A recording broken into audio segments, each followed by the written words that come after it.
Welcome back to the Raids Bank podcast. This week, it's just myself, joined by Poplo. What's going on, Poplo? Hello.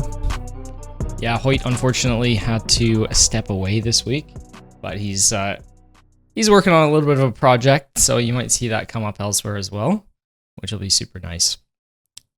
But he'll be back next week. Yeah, he's on a side quest right now. Yeah, like a little side quest for some XP. So yeah, hopefully he's doing well over there.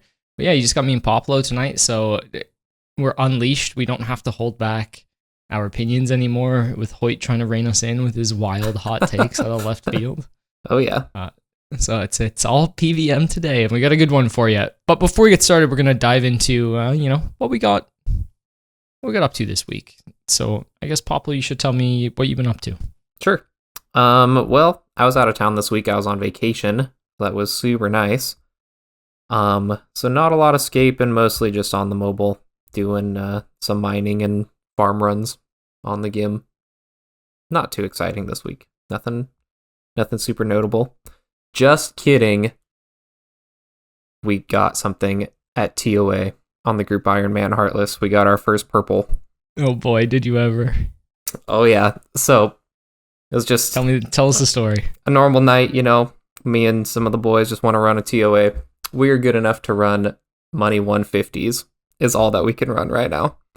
Okay. And so what's the gear looking like? Tell us what the gear looks like. Give us the stage. It's got some upgrades since our first ones. We've all most of us have like fully clips. We at least have 4 atlatls. We're using Karases as our main stab weapon. But I think 2 people now have the black gem, the Amasket's gem. So it's actually pretty good in the raid. And then the mage gear is just atrocious from like casting Earth Blast or whatever with an Earth Staff and like almost full Blue Moon. So, but yeah, we've got mostly Blood Moon. So we're running it in Moon's gear basically. But yeah, we on 3 or 4, my 3rd KC, their 4th KC, we got our first purple, and it was in one of my group mates' name.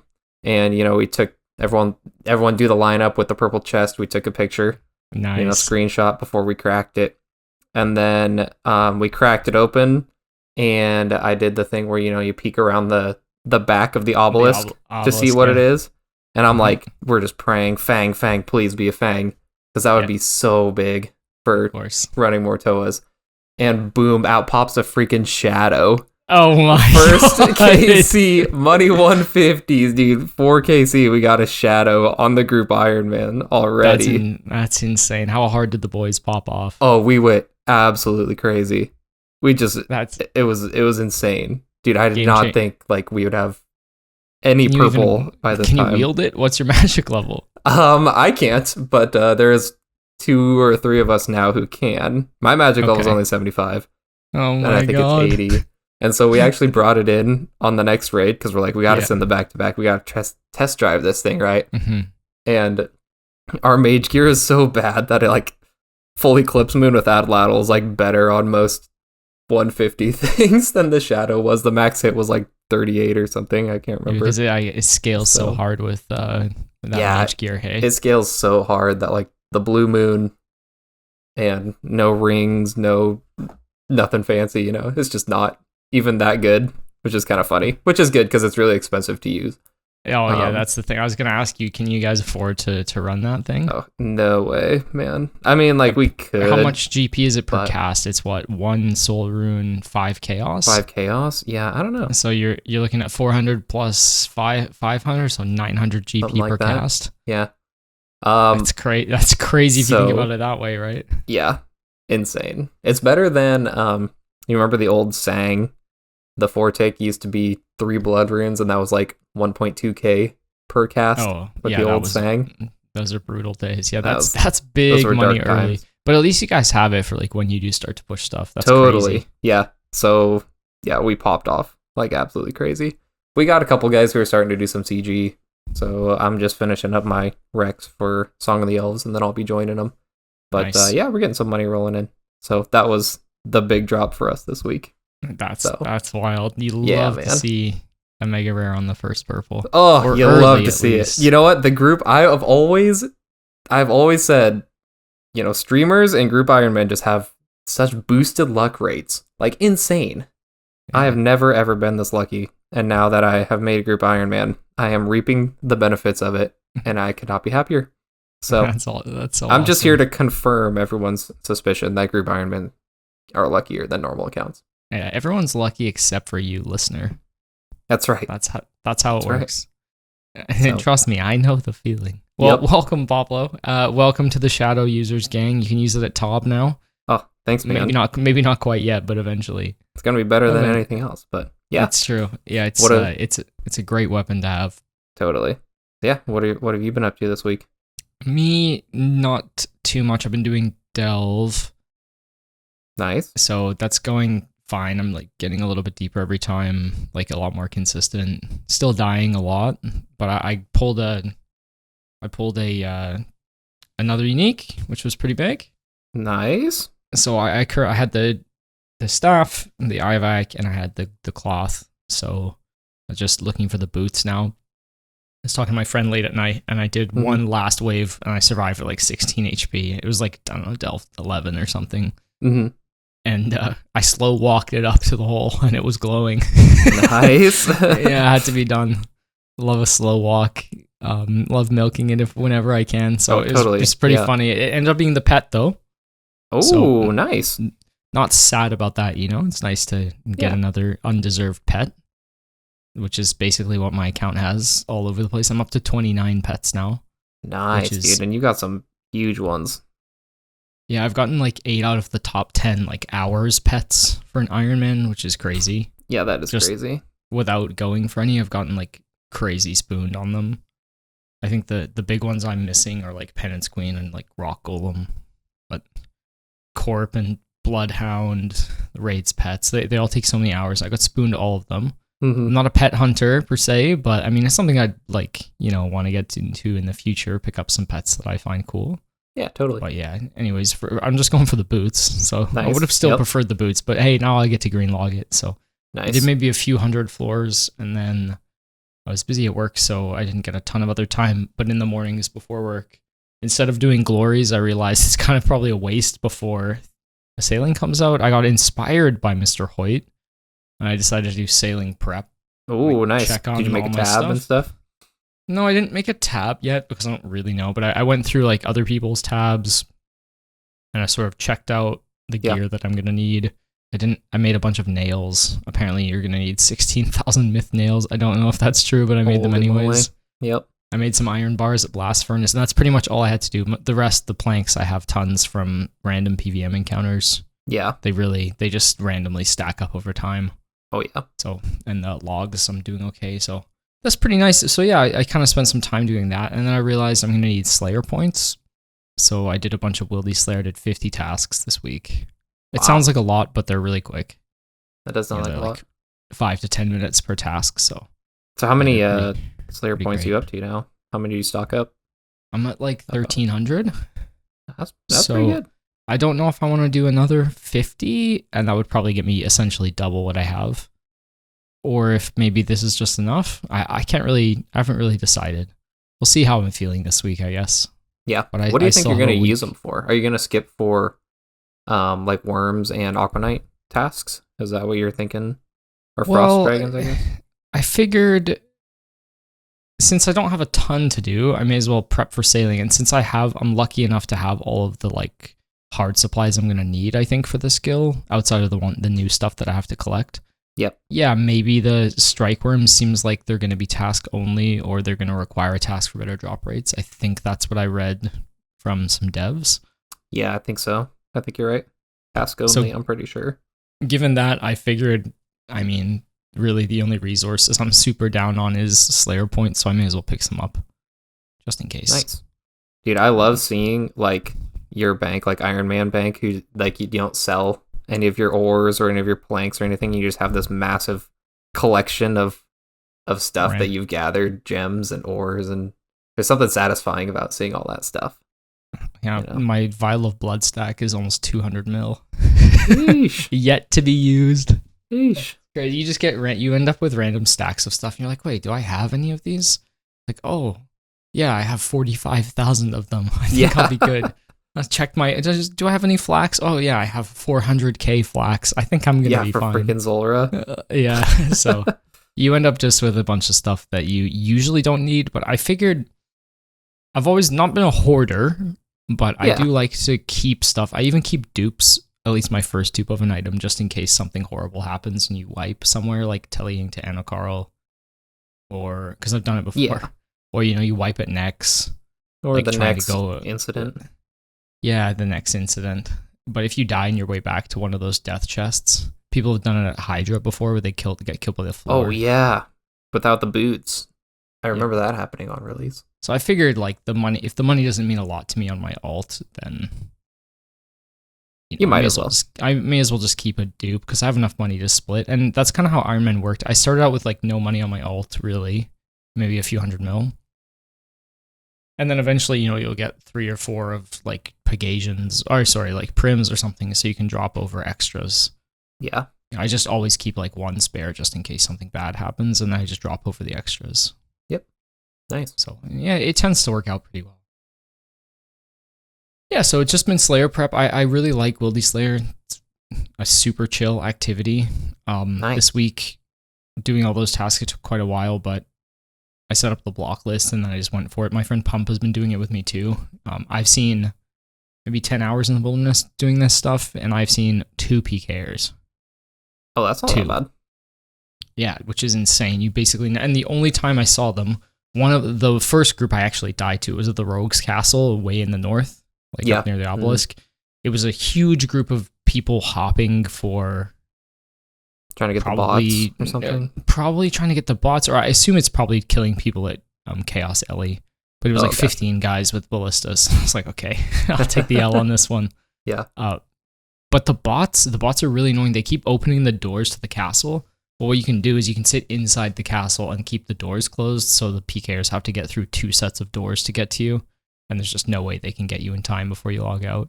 Mm-hmm. So it does work out, but the bots come and open the doors. It's really annoying. Oh, no. Anyway, so that's one place you'll see PKers, and the other place was Moss Giants, because they tele up to the Slayer, like the Revenant Cave entrance with the teleport scrolls. So they'll see your cannon if you're doing it with a cannon, and then they'll run over and check peep you, but usually they just leave you alone. I only saw one guy, and he splashed a freeze and then just decided to dip, so... Nice. It worked out well. It worked out pretty well. Is that on the way to the chin spot too? Yeah, it's right above the chin. So it's like kind of a hot spot. And especially with the cannon, you can really see it. It renders from a far away. You can see it before you can see the players. Right. So PKers can like know someone's there and kind of prep and run in and be ready to like hit you. Yeah. That's one of the reasons why cannon is like slightly dangerous. But there's a bunch of cool spots in the Wildy Slayer caves where you can hide it. If you really don't want to die, which is totally fair if you like have lower supplies, maybe you don't have as many dupes of like, I don't know, whatever you're using, Black D'hide, then there's specific spots you can hide, and the PKers to actually hit you with a freeze or a TB will have to run all the way around to the tile next to you, like the pathing. It's pretty interesting. Yeah, so you have plenty of time. Do people even PK in the Slayer caves in the wilderness? I don't know. I mean, why would you even... Once in a while, I see someone hopping through the bursting spots. But since I was just going for points, I turned the bursting off, and I was just running along doing the other tasks like lesser demons, so I didn't really see anyone. Yeah. But yeah, occasionally you'll see like a group, but... Okay. That seems like you wouldn't get that much. I mean, a couple runes, even if you PK'd somebody. Yeah, doesn't seem worth it to me. I feel like they go there to like get into like scraps with other teams too. Yeah, but Rev Caves would just be so much better than that for that. Rev Caves is single though. That's true. Rogue's Castle. I think maybe like more like Callisto and stuff is where they get into scraps, and Menanatus, but yeah, whatever. Yeah, so it was pretty good. I didn't do any bossing. I just did the fast tasks. It was a good time. So up on the Slayer points, and that's just pretty much it for me. Just those. Hoyt wants to let everyone know that he's kept doing his Slayer prep, so alching his things and getting his resources all squared away.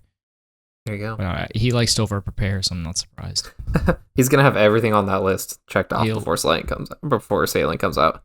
I guess next week will be our like final pod before sailing comes out. Yeah, I guess this is so. the technically, sailing is already in the game.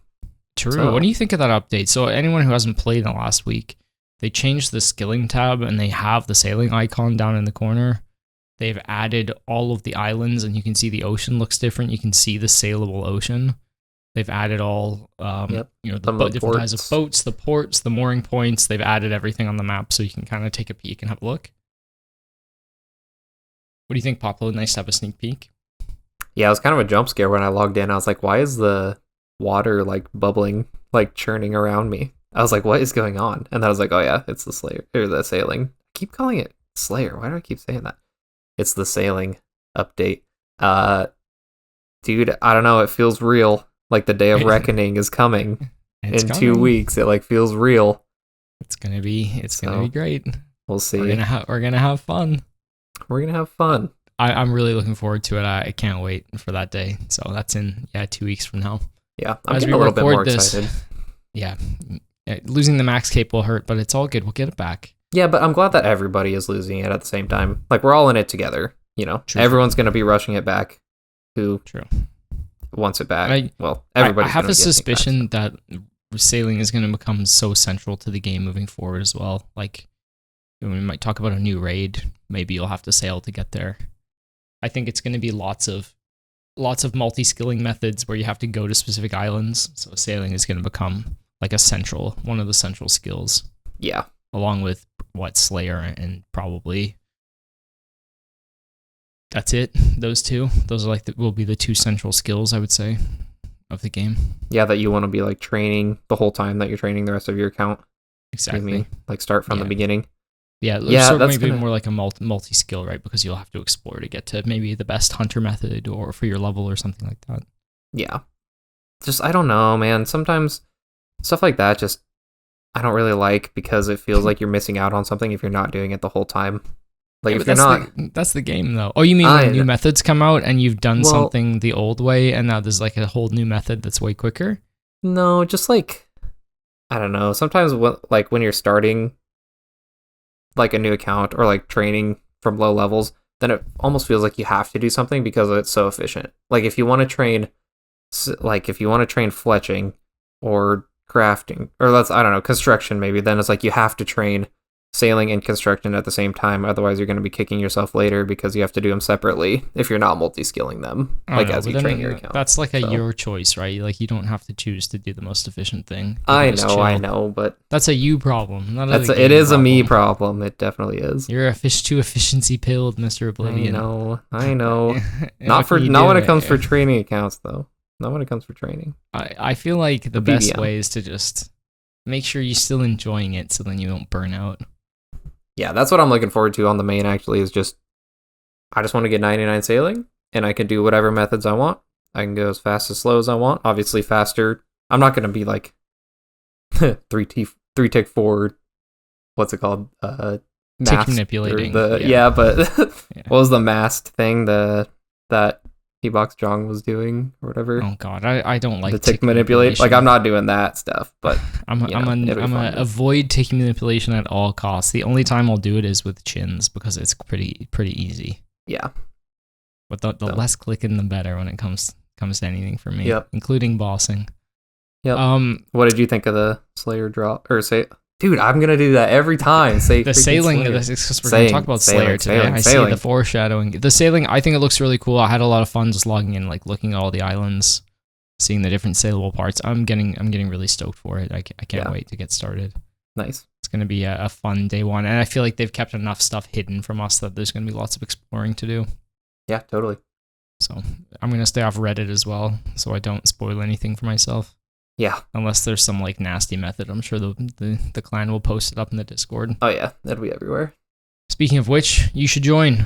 There's a link to the Discord right down below. Come join the clan. We've been getting a lot of new members, which has been super nice to see. Had some new people come and top with us and, do all sorts of content. All different levels of accounts. It's been nice to see. So keep them coming. Moving on. We're going to talk about our top 3 clan achievements of the week. As we get more members, the competition is going to become harder and harder, and knowing our clan, it's going to be third age or bust, given the last few weeks, and guess what? Our first one is another piece of third age. I can't believe it. This is number I 5. can't either. Yeah, Mr. yeah, 40 4. IQ got a third age Helm on his Ironman. On the Isn't that Iron. crazy? On the Ironman. I think it was one of his first master clues because he got a master scroll book along with it, and it was also a collection log. Yeah. So I thought that was so funny. Huge for 40's Ironman. Sir Big Stew, another Iron in the clan, famously got a third age full Helm in the same night he got his Bofa and his imbued heart. So yeah, third age flows in our clan. We bullied Pump Flexin, one of our friends, into cracking his 55 caskets that he'd saved up. Oh yeah? Because we're like, come on, there's like 3 or 4 of us in the chat on Friday. Now's We're the like, come time. on, let's do it. Look at the third age luck. And he only got 1 clog, and it was a Ceradoman blessing. So Oh no. a bit unfortunate, but we bullied him into doing it. It was worth it. That's funny. Dude, I feel like I'm seeing more like Twitch clips too of people getting third age stuff. Well, maybe they fixed the rates or something. Maybe they're trying to boost them to get people back in for sailing. Who knows? But there's something going on in our clan, definitely. Something in the water. That's big for Mr. 40. Speaking of Sir Big Stew, one of the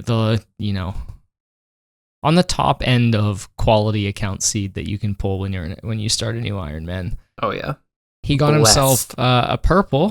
He actually got a Hydra pet, which was crazy. So he's just started the Hydra grind. He pulls the pet, which is pretty nice. I think around just over 100 KC. And then a couple days later, doing some Friday night raids, pulls himself a Tumikin's Shadow on his 6th purple. Huge. Wow. Massive for Look Mr. at that. Stew. Stu, now we both have shadows. That's pretty sweet. Yeah, he's one of those. It's one of those account seeds where you see him pulling every item, and they're just gonna go right to the end, smooth sailing.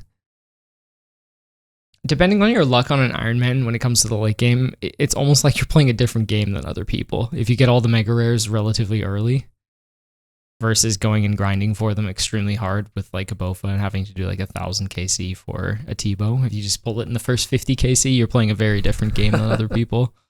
And yeah, he's been very accelerated. It's the game you want to be playing, I'm telling you. It's a lot more fun. So congrats to Mr. Stew. Next, Pie Creamer. Maxed the account. All right. Well done. Easy. Enjoy your Maxscape for 2 weeks before it disappears just in time, into the just in time, man. Yep. Just in time. I did notice on the Maxscape there's a new teleport, so I think the Sailing 99 Sailing Cape is going to give you a Pandemonium telly whenever you want, which is That'd pretty be great. cool. Yeah. So is that going to be like the hub then? Kind of like the hub. I think Pandemonium is going to be the hub for like everything, at least all the basics. It looked like there was another hub somewhere out in the water as well that I was looking over. Mm-hmm. If I can peek on the map right now. But that might be one of the main ones that you frequent. Small. There's the Great Conch as well. Is another big one. So between those two, I think that'll be where the majority of the ports are. But it's gonna be really good. Can't wait for that.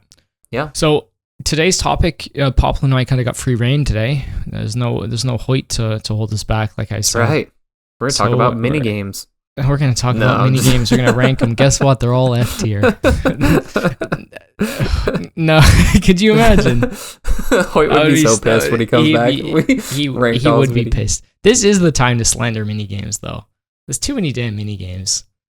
There is. We don't need anymore. We can stay away from Integrate them into the world, Jagex, like you did with Veil Totems.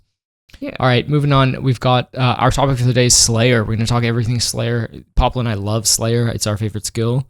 Oh, yeah. Along with farming. We definitely agree on that. I feel like Slayer is a lot of people's favorite skill. It has a ton of variety, and it can lead you to making massive amounts of money. And it can be done solo, which I think is probably one of the most attractive parts of it. Yeah. You don't need to have friends. You can, be in your mother's basement and not talk to any other human beings, and you still get 99 Slayer. Jokes aside, though, it is a great skill for many different reasons, and we thought, we'd give you some tips and tricks, maybe even a few cool suggestions for new Slayer bosses at the end, or like some gaps that we think need filled in the skill still. But yeah, it's had quite a lot of updates recently, and things are looking good on the Slayer end, I'd say. Less convoluted than they used to be, for sure. Yeah, that quality of life Slayer update really helped with things too. Yeah, and I can even talk about some of the old school methods that used to exist, and you can see like how much different they used to be back then. So you can see how great it is now. Yeah, we want to get started. Poplo, I got a question for you. When do you start Slayer on an account? I mean, you've kind of done it on Croplo recently, the groupie. Yep. What kind of stats, what kind of gear do you look for before you dive in? Yeah, so what I kind of did on this account was I spent a lot of time at Gem Crab and then kind of trained things up to like 70 combats about. And then started doing some Slayer. Then you get a lot of early XP from questing. And so I can't remember what the quests were, but you get quite a few from some of the early quests. So that's kind of what I did to start. For gear wise, like you kind of want to go, most of the Slayer monsters have really low defense, so you're kind of going for just strength, melee strength armor. And so we got some mixed hide stuff. We got, you want to go for your fighter torso, you want to go for your Barrows gloves. Definitely like a D sim. I think kind of once you finish Monkey Madness and get a Dragon sim, then you're about ready to start doing some Slayer. That's kind of yeah. I was thinking the same thing. Even when I started my account, like 7 years ago. Yeah, I did the same thing. I Ammonite crabbed up to like base 70s. Yeah, 75 get range, with a bone crossbow. Got a fire cape, torso. Basic kind of early best in slot gear. Rune plate legs, whatever I could afford at the time. Yep. Dragon Defender, D-Sim, maybe Zerker ring. And then you should, like you said, you should be able to quest up to like 40 or so, 45 maybe. Yeah, I think something like that. Yeah. You shouldn't have to do any Slayer until then. And then you kind of just take whatever garbage ass tasks that you get given from the Slayer Masters and you just go get stuck in. I kind of treated it as, the skill is extremely slow. For every damage you deal, you basically are getting a Slayer XP, I would say. That's how it works. Yep.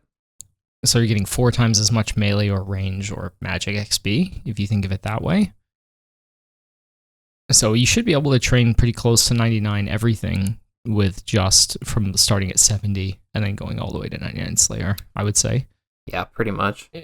Probably even over when it comes to Mage as well, so...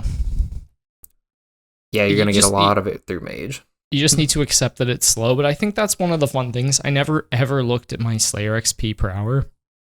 I always just treated it as like, I'm going to log in tonight and finish my Bloodveld task and then see what I get next and try to, chip my way through whatever I get after that. Yeah. I enjoyed how chill it was. You can do other things on the side while you slay. A lot of it is like AFK to the point where you can just pray, protect from melee and auto retaliate on stuff. And it's low stress, which is really nice. Yeah, those are some of my favorite tasks, getting Hellhounds or something like that. You can just put on your prayer gear and walk away from the keyboard. Exactly. It's always the best. So we've covered like early stats and how you get into it. So one thing... Real quick, I was going to say, those early tasks kind of suck. Do you start with... When you were doing it, did you start with Turiel, like in Birthrip? Is that what you started with? Or did you go to Childar or one of the Vanica, one of the better masters to start with? I think we're talking really low. I think levels. I did 9 Turiel tasks to start, which give you no points, and then my 10th one I did at Childar. Okay. And then at least I had like 60 points, so I could skip if I got something horrific, like, but mostly I just did everything. You kind of have to, early you have to do some of the crap tasks to get points. Yeah. It's probably the worst part of Slayer is like getting the ball rolling on those points. Definitely. Then when you get the block lists and stuff, we'll talk about it. Once you start to get them rolling, it becomes a lot easier to sustain good tasks. Yeah. So what I did as soon as I got overheads, so as soon as I got whatever 45 prayer or whatever protect from melee is at, 43, I don't remember. Then I went to, so what you can do is if you do like your Turiel tasks, then when you get a rats task, have you heard of the scurrius boosting that you can do for that one? I've heard of it, but you want to explain it? Okay, yeah, so what I did was if you get a rats task, then obviously scurrius is a rat. And the way that Slayer XP works is you get 50% XP at the end after you kill the monster. You get 50% for doing the most damage, and you get 50% for doing the last hit on a monster. And so what you can do is you can kill Scurious on like a main account, and you can get it down to, I don't know, like 30 HP or something really low. And then you can run in on the low Slayer account and you can hit it just until it dies, like do the last 30 damage or whatever number it is.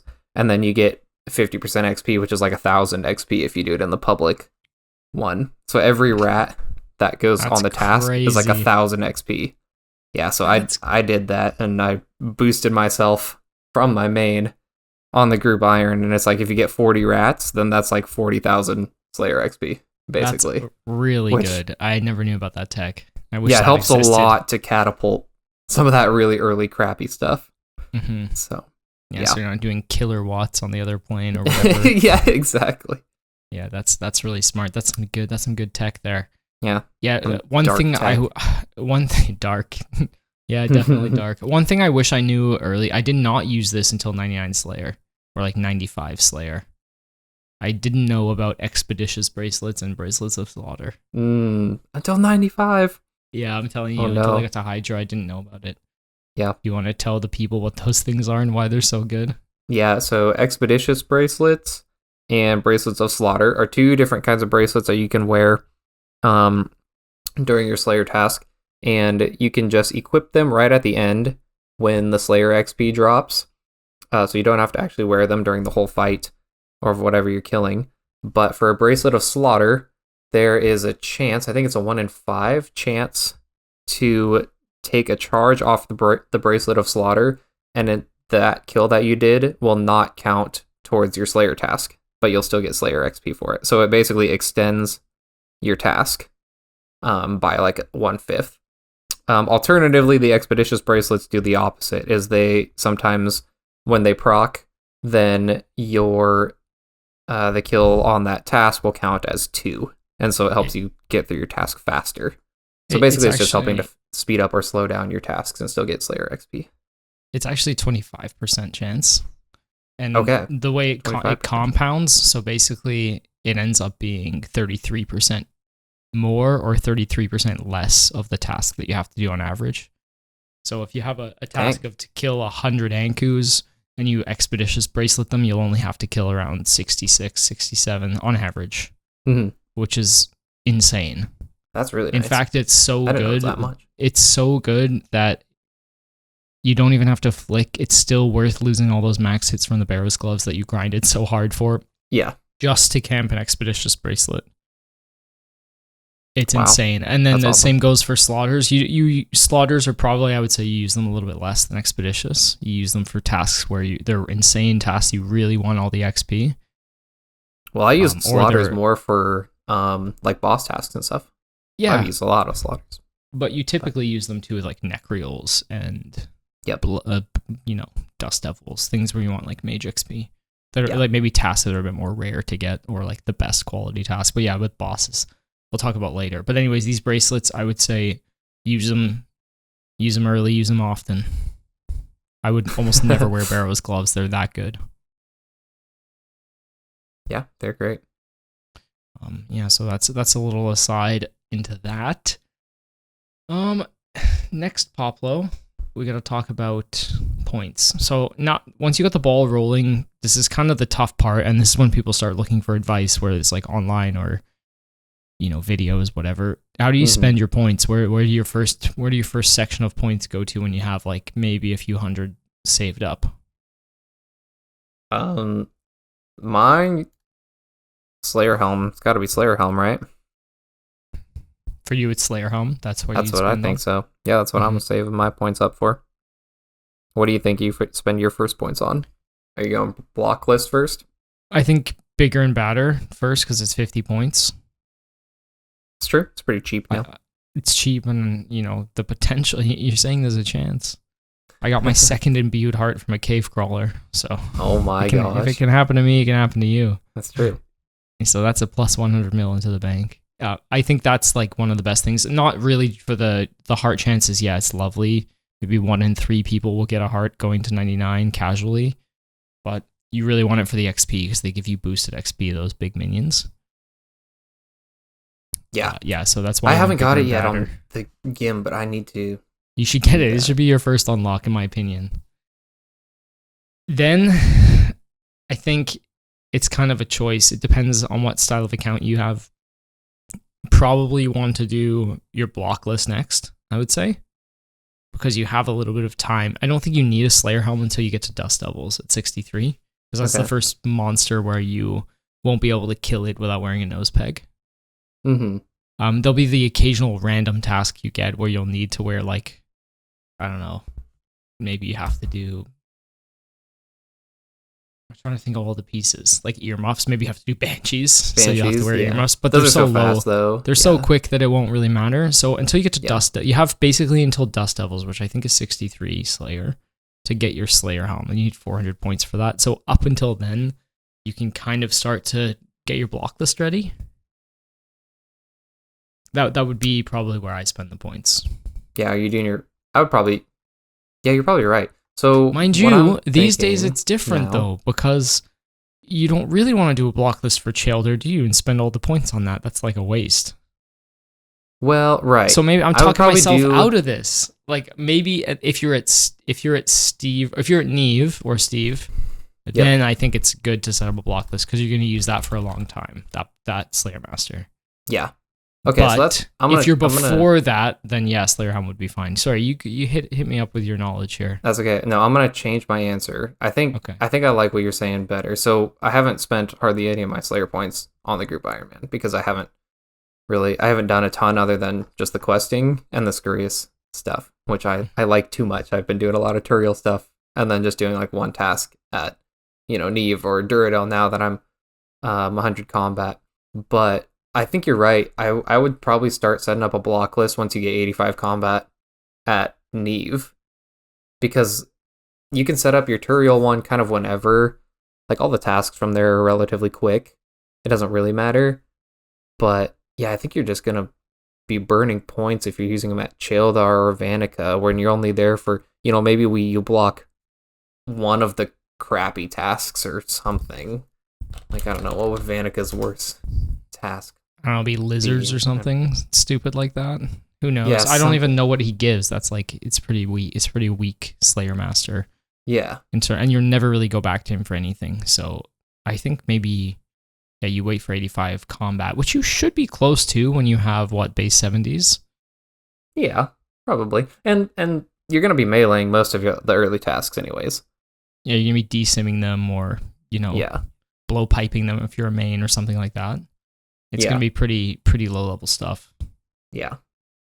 So I'm gonna maybe change my answer, get bigger or better, and then start working on maybe some better blocks until you can start.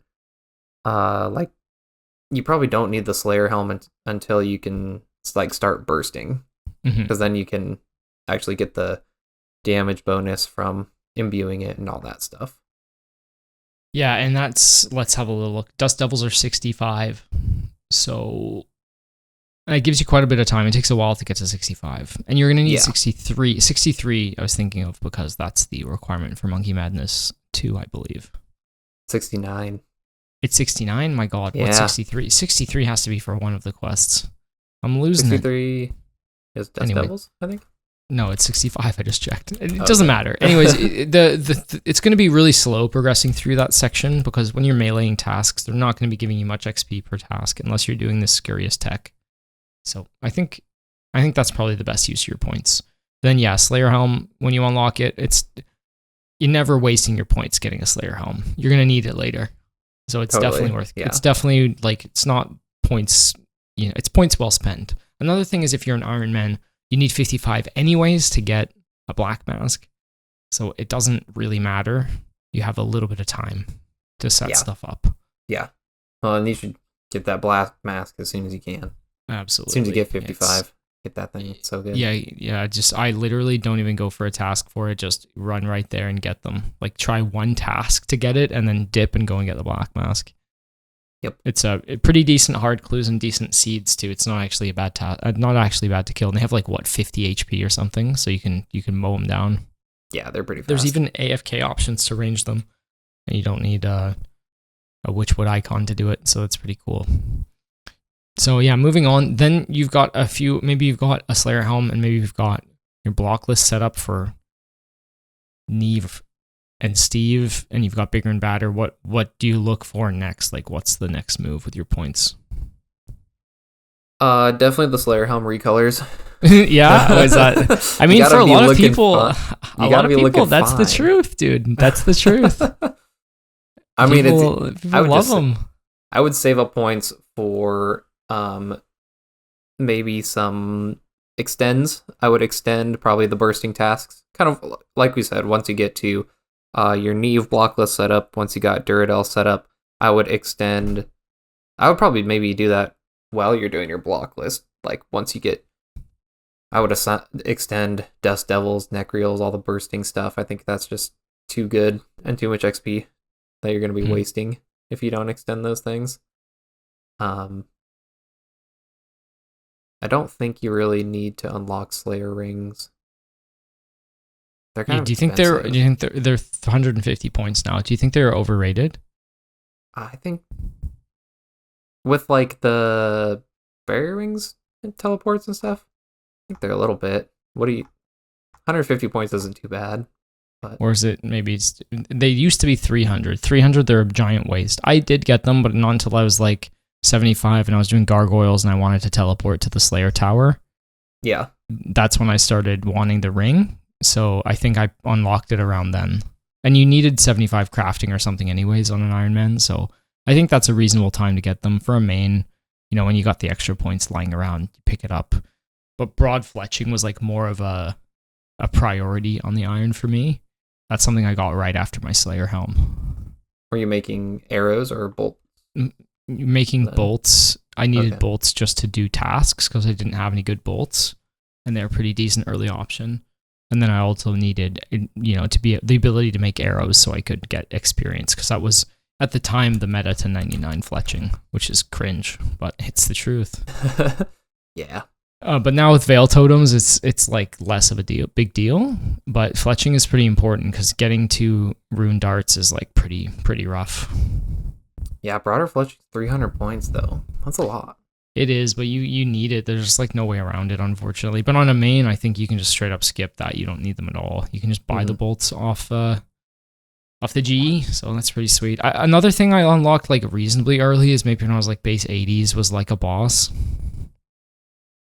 Yeah, I don't know. And this was because if you're gonna be doing I did this on the main because I wanted to get into bossing, and the Slayer Helm boost, the 15%, gave me a lot of wiggle room in terms of learning mechanics. So I had that extra damage boost, so I didn't need to worry so much about being really good at the boss. I could get kills, whether it was like DKs or I don't know, Zulrah, whatever I was assigned. It was pretty. It gave me a little bit of leniency in learning, which I thought was pretty sweet. Yeah. I think that there might be enough just like Slayer variants, like you said, doing the Dagonoth Kings on a Dagonoth task that you probably don't need like a boss. No, yet. I think you're right. Until I think you're it's like 90s maybe combat, and that's like a boss is where you're gonna start making like a lot of your money. Yeah, on a main, I think like a boss is huge. I think on an Ironman, I think it's a bit of a trap. I actually think there's a time when you eventually want to turn off like a boss. If you find yourself pressing 3 when the master gives you the option to do like, how many Callisto would you like to kill? And you're like, nah, 3. If you find yourself doing that a lot, it's because it's weighted so high, it's probably just worth turning it off. I've had it off for like 4 years, and I don't miss it. Yeah. What do you think of like unlocking Lizardmen these days? Yeah. On an Ironman, you have to. You have to? Why? Well, I guess you don't, do you? You don't have to. Let me think about this. On a main, I'd say hard no. Hard no on the main. I've never. Hard no, because you're really unlikely to find yourself pulling a Warhammer, and they're only worth. There's better tasks. They're worth 15 mil. You compare them to like Tormented Demons, which are insane XP and money early. They're quite bad. So I would say not worth on a main. On an Ironman, it costs like 80 points, right? I'd probably just do it. Yeah, 75. I think I would do it. Okay. I'm kind of leaning towards not. doing it on for the you, iron. it's different because you have multiple accounts, and you can do that new age tech where you go into the canyon and like safe spot them. Yeah. So for you, it's like not really a big deal. But I think if it's your first Ironman, yeah, I would unlock them for sure. Like I wouldn't hesitate. Mm-hmm. But if you're an experienced player and you have other accounts to help you set up that free safe spot thing, then no, I don't think you need them. Yeah. I ended up getting mine off task. I feel like kind of really once you late. have these basis type things, then like it's to kind you. of just up to you. Yeah, it's like choose your own adventure. Yeah, of you what can wanna unlock do. a bunch of different things, right? But a lot of people will go for like a Slayer Helm Recolor. This would like be the time to do that. Once you have all the... Seriously though, I went for that early on my account. You did? Really? Yeah. No, That's what I wanted. I wanted a cool color Slayer Helm. So I went and did Wildy Slayer to get enough points for one. Okay. Hey, if that's your prerogative, Dude, then you go for it was. I wanted the black helmet. I wanted to do some cool stuff, and you'd be surprised how many people do this on their mains. It's not efficient at all, but Fashionscape at the end of the day is what it's all about. You gotta look good, feel good, look good. That's right.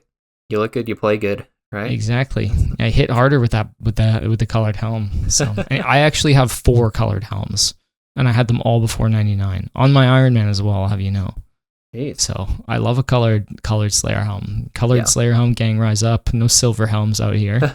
We can't be looking basic. No, definitely not. And there's so many good choices. There's only one actively bad choice, but we'll get into that later. Okay, yeah. I think I've got my least favorite one picked. Yeah, we can rank. We're gonna rank them later in the episode.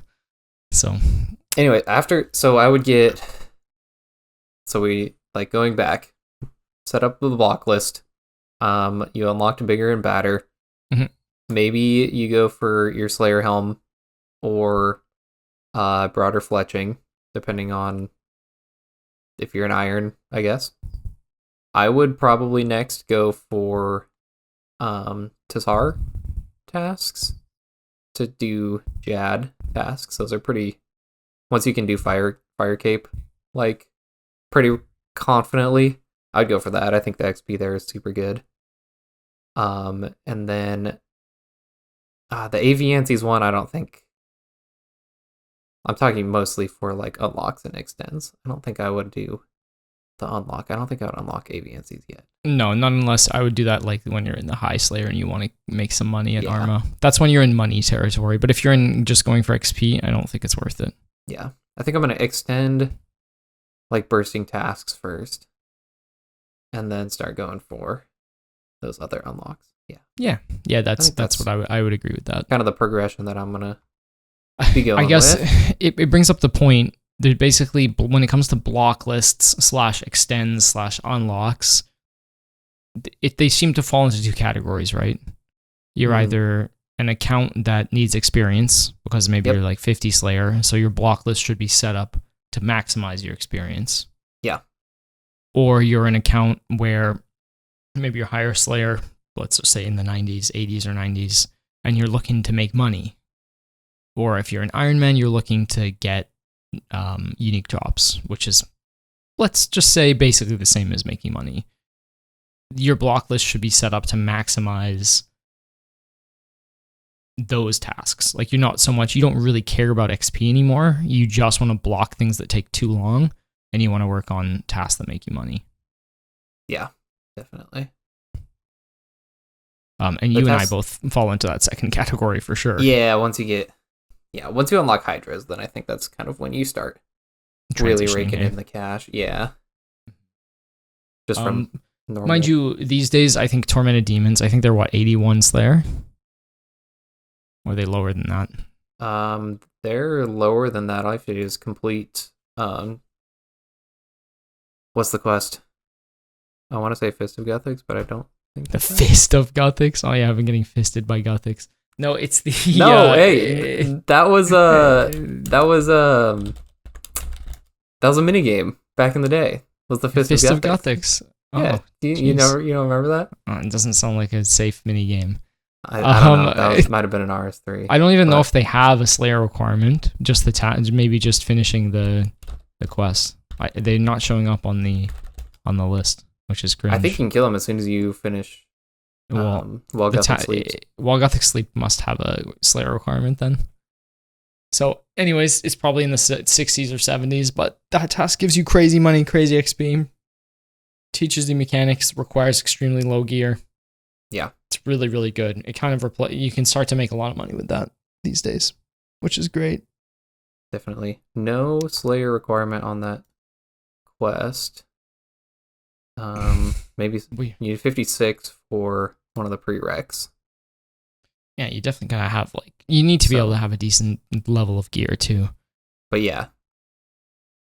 Good times. So the Turiel Demons are a nice look. Another one is, if you're looking to make some coin, Demonic Gorillas is a really good starting point. Those were the first big drops on my Ironman. Yeah. The first over 10 mil drops were those Zenite shards, and they fetch a pretty penny. I think they're 20 mil right now.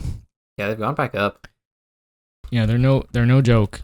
So I'd highly recommend getting stuck into those too. That's a great way to make some money and push into sort of those middle game items that you need to keep working on Slayer. Ooh, they went back down. I lied. RIP, what are they? They are, you want to guess? They're not 20. 15 mil. 12 and a half. 12 and a half. It's still over 10 still mil. That's good. That's nice. That's good. It's good stuff. We take that. And synapses are 19 or something, so they're kind of in the same ballpark. It's sad they're no longer 65 mil or whatever they used to be. I know. Yeah, they used to be way up there. Synapses are still 20 mil. So. Yeah, it's a good amount of coin to get you started. Yeah. So moving on, we're going to talk about Ironman. Well, how does it differ for them? I mean, you're in the thick of it because you're getting started. You talked about Scurious, and we kind of briefly mentioned that you're going to need to unlock certain things that mains don't, broader fletching. So you're going to have to go out of your way. But besides that, what do you think the main difference is between the two? All right, I think the main difference between what I'm going to do on the Iron and what I did for the mains is when I was doing the main training, I'm just talking Slayer in general, then I kept a lot of those AFK tasks, a lot of the Hellhounds, a lot of the Sukwa? How do you say that? Sukwas. A lot of the Sukwas. Anything that I could basically pray melee and go fold laundry. I kept a lot of those tasks, even though they're crappy tasks, just because it was slow and steady. And then when I actually wanted to play, then I was really more looking for the boss tasks or things that would make money. So I wasn't really setting it up for XP. The main thing that I'm going to be doing on the Iron is setting up the block list for XP and, imbued heart, stuff like that for some of those roles. And the other thing that I'm going to be doing on the Iron that I have already alluded to is I'm going to abuse every mechanic and do everything I can for Slayer bosses, like the Scurious thing that I already alluded to. Yeah, Warhammer, that I can't. Yeah, Dragon Warhammer, Shaman stalling, Demonic Gorilla tanking, just to name a few, and Dancers, obviously, for bursting. But yeah, I'm going to be trying to just squeeze as much as I can out of that skill, ethically or not, basically. Yeah, that's funny. I was totally the opposite path. I was the people's champion, the average Joe, when I came up. We just did basic AFK stuff. I think the only real difference, mage is pretty much the same. You can burst as soon as you get the levels, and the minions should give you money to buy the runes back. Every task is you pretty fine. much break even. You do jellies, you do specters, you do blood velds. It doesn't really matter what you're doing. You're always getting XP and your account's progressing. So I kind of looked at it that way. I don't really care about the speed of it. As long as I'm getting XP, I can do some clues, things like that. I'm not too worried about maximizing the XP. I just don't want to do any dog shit tasks, if you will. Right. Yeah. I'm not going to be doing killer watts. I would skip, you know, the occasional task here and there, things I didn't want to do. But for the most part, I stuck to it. I think the big difference is you don't get to use a cannon, really. You might have cannonballs, you might be able to make some. And I know with sailing coming out, there's going to be a forge that gives you twice its cannonballs double speed, which is cool. But I think cannonballs are better used elsewhere. not in regular Slayer. The only task I would use them for would be like Dagonoths, but even now I would probably just go to Karen, the Karen dungeon, and do them AFK down there and get some medium clues and maybe snipe a pair of ranger boots out of it. Yeah, true. There's basically no other task you need them for. It's quality of life at Dust Devils when you get there. Oh, sorry, Smoke Devils. But that's 93 Slayer, 95 Slayer now? 95. So by the time you get to 95 Slayer, you should have a few thousand cannonballs. I actually ran out going for my occult. Sadly, it took me like almost 2,000 KC to get my occult. I was like 97 Slayer when I got it. Yeah, it was horrible. I think it's 90. It's 93, right? So I was like, I was at Hydra by the time I got my occult. I think I was 96 Slayer. Yeah, because Hydra would be 95. So. Yeah, it was bad news when I finally got it. Yeah, that's okay. So where do you? That's interesting. What do you say you use your cannon at more than if you're not using it at Slayer? Where are you using it? You use it for Wildy Slayer. Because you need it for Wildy Slayer at a lot of the tasks. It may help speed them up tremendously because a lot of things are multi. Okay. And I think Wildy Slayer is something that you kind of have to get into later if you want to stack up points, because it's like the best by far. Mm-hmm. And we're going to talk about like Turiel and like when you start Turiel skipping. It's really useful for Turiel skipping as well. Gotcha. So you weren't. So I mean, I'm planning to take my cannon to like if I get Hellhounds, do them in the Slayer cave and put the cannon down. Yeah, I mean, there you're maybe using like 100 balls per task. It depends how many you have, but I usually wouldn't do that. I would save them for bigger things. I see. Okay. And even right now, like I guess these days you get cannonballs from a few more sources. You get them from Doom, but that's like high level PVM. So if you're just chilling early game, you're not going to have a lot of cannonballs. You might even have, if you have to make them, unless you can AFK, cannonballs at work, I guess, in your pocket or something. Like, who knows? Everyone's situation is different, right? But for me, I would rather just chill and AFK like Blood Velvets and Hellhounds and not have to worry so much about the cannonball being wasted. Well, it's like if you're gonna be making cannonballs at work, you might as well just be AFKing your Slayer task at work. That's what I'm saying. You should try to just never make cannonballs. But you're gonna need them with sailing coming up, so I think they're just gonna be better used than speeding up your task by like 5 or 10 minutes. I gotcha. Yeah, I see. That's kind of the philosophy I have. And like I said, we'll talk about Wildy Slayer later, but the cannon is pretty essential when it comes to that. Okay. Yeah, things have changed. From definitely. Back when I did Slayer on the main. That's so long ago. Yeah, and even things have changed since I've done it too. Like, I'm sure I'm missing some things because I did this grind so many years ago, but a lot of the foundations are the same. Yeah, definitely. Yeah. So that's it for kind of Iron Slayer. I don't think there's anything else to add. Obviously, you want to get those uniques. Back when I did Slayer Poplo, the meta was very much different than it is now. Now we've talked about this like Demon Bane pipeline that you can speed through to get to the end game PVM, and you kind of are required to have a minimum of 2 synapses, but probably more like 3. Mm-hmm. But back when I started playing, basically you get your foundational skills out the way. You get 83 construction. This is like the Cole's Notes basics. Yep. And then you get 87 Slayer for Trident of the Seas. Yep. That should get you exactly enough money, roughly, to get 83 Slayer, 83 construction. Then you use your newfound house with the fairy ring inside to do Zulrah with the Trident until you get a blowpipe. Yep. And then then you can start raiding because blowpipe was busted OP back then, like busted. Yeah, and crazy. It was insane. And then the Trident was like your best in slot magic weapon until Sangstaff, and Sangstaff was like maybe a max hit more than a Trident of the Swamp. So you basically had your best in slot mage and your best in slot range outside of a T-bow. Yeah. Well, now and then you had a whip, and those 3 were like the core. But now the core has been upgraded to both Eye of Ayak and I guess Fang or / Whip. Whip is still really good. Blowpipe's still good too. Yeah, of course, but it kind of has been replaced by the Bowf, I would say, in terms of power. Yeah, that's true.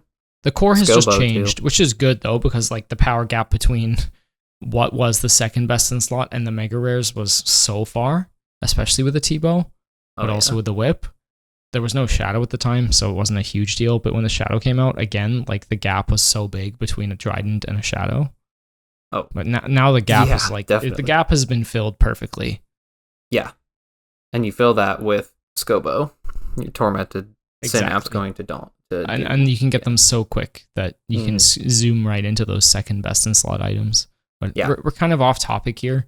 But yeah, it's just a different grind back in the day. But still, though, it's slow. But I liked it because it was relatively chill. Moving on, let's talk Wildy Slayer Poplo. What's your experience with it? Let's do it. I've only done a little bit of it. I haven't got into it on the group iron, and I haven't really touched much of it on the main, just because I never really had to. But yeah, like you said, super good for points.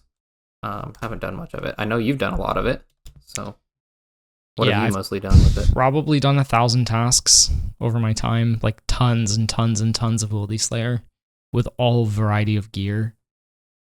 I think it's the best. It's the single best points per hour. If you just want points, like you're looking for a Slayer Helm Recolor, you're looking to stock up before a new boss comes out, you're looking to prepare for a bingo, you're looking to grind even early. Like you can do it early too. These things are easy to do with like shit weapons. Even if you're early, you can stack up some points to get yourself ring bling, or if you really need broader fletching quickly, this is a great way to do that. A lot of the tasks are quite easy to do, and you don't need a cannon. They do help speed things up a lot.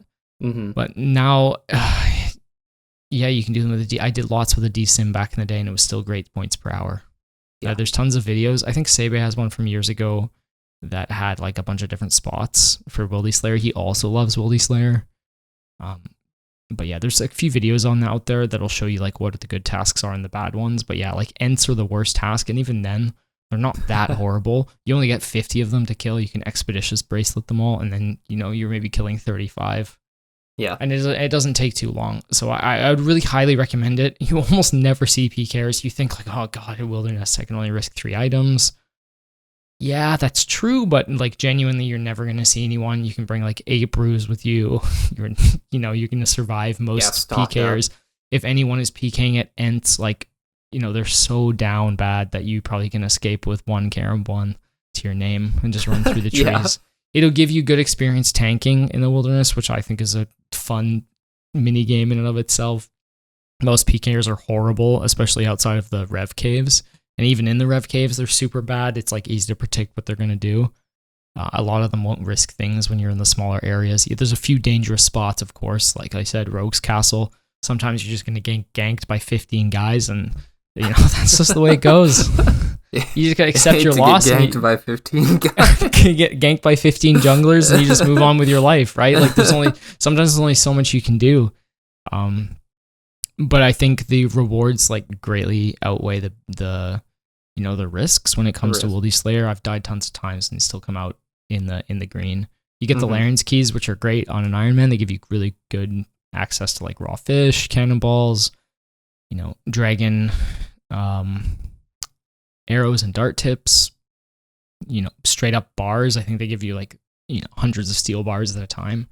So wonderful resources from that. As a main, it gives you a little bit of extra coin. There's options to burst as well, which is really good.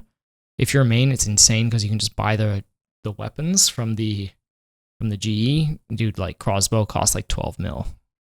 Yeah. Chain mace cost 5 mil. Thamron scepter costs like 2 mil, and you can all of a sudden be bursting like 50s with like low level magic against neck-reels. It's ridiculous. I think it's a really underrated side of the game. I wish more people did it. Actually, I wish less people did it, because then I won't run into people, and I never run into people. But I think it's something you should look into if you're looking for points. Or you're like one of those guys that's level 99, you still do your Bloodveld tasks. Like, come on, bro.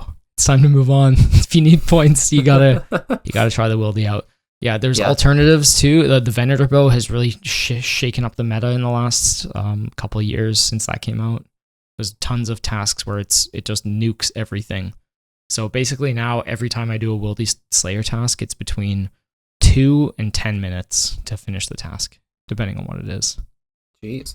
Yeah, and everything else I just block, like Ents or spiritual creatures, all the bad tasks you block. I just block the high weighted tasks that, greater demons, the ones that take forever to kill. Mm-hmm. Yeah. Bloodvelds. The Wilderness Bloodvelds ones are really bad, right? Exactly, yeah. They're really horrible. Wars. Yeah, Aviances, you don't really want them unlocked. You don't want like a boss unlocked either when you're doing Wildy Slayer. It's when I turned it off for the first time because it sucks re-gearing to do, 3 Vedion and then go back to gear up to get working on like a spider's task or something. Yeah. Would you maybe leave it on if you were still hunting Void Waker pieces? Like if you're an Iron that was going for that, would you leave the boss one on? If I was going for Void Waker pieces, I would just go and do the bosses without a task. Okay, you wouldn't be doing those for your Slayer XP. Not unless it happened to line up that I wanted points and going for a Void Waker at the same time. Like let's say I wanted a Slayer Helm Recolor on the Ironman, and I had decent levels, and I wanted a Void Waker. Yeah, I might leave it on to start, but as soon as I get a piece, I'd probably turn it off. Mm-hmm. Gotcha. Yeah, it's a bit subjective. Right. If you are an Ironman and you don't have access to the Wildy weapons, this is a great way to get the Wildy weapons, getting into revs. But even if you don't want to do revs, you can use a blowpipe if you have one. It's a really good alternative to doing a lot of the tasks. Obviously, like I said, Venator Bow if you have it. But then again, D-Sim and Cannon can go hard too. There's lots of different options when it comes to Wildy Slayer, and I think it's worth exploring. So what's your favorite task and what's like your fastest task? Like when it pops up on the fastest task is probably like scorpions or spiders. They take literally 2 minutes. Okay. Scorpions, you can just dunk the cannon down in the cave, leave. It kills all the babies, and then you go in. You're wearing expeditious bracelets the entire time for every single task as well, so they go extra fast. Spiders, you can take a Venator Bow, or you can just take a cannon, or both, to the top of the spider hill above the Rev Cave. Boom, boom, boom, 2 minutes, and you can kill 100 spiders. Yeah. Those are the best ones. The worst ones, my favorite task? Yeah. Or is it the fast ones? Yeah, dude, it's the fast ones, because I usually do it for points. I like killing Spindle. I'm going for that pet too. I haven't been doing it since I've been grinding points, but I've always liked Spindle. Yeah. Well, you should probably only do Wildy Slayer for points and Revenants. Right. And those are kind of the... those are the points, and Revenants are the only 2 reasons why you would want to do Wilderness Slayer. Yeah, exactly. Versus normal Slayer, yes. Yeah, I don't think it's really worth. Even the burst, it's nice that you can turn on and off the burst tasks for free. So if you just want points, you want them off because they take forever to kill. But if you're in a bingo and you're like, I don't know, we used to have to go for Laren's keys in bingos, so the burst tasks were great. Yeah, that's true. They're also a decent chance for imbued heart too, if that's like something you're interested in, or clues and other stuff like that. But yeah, generally the bursting stays off for me.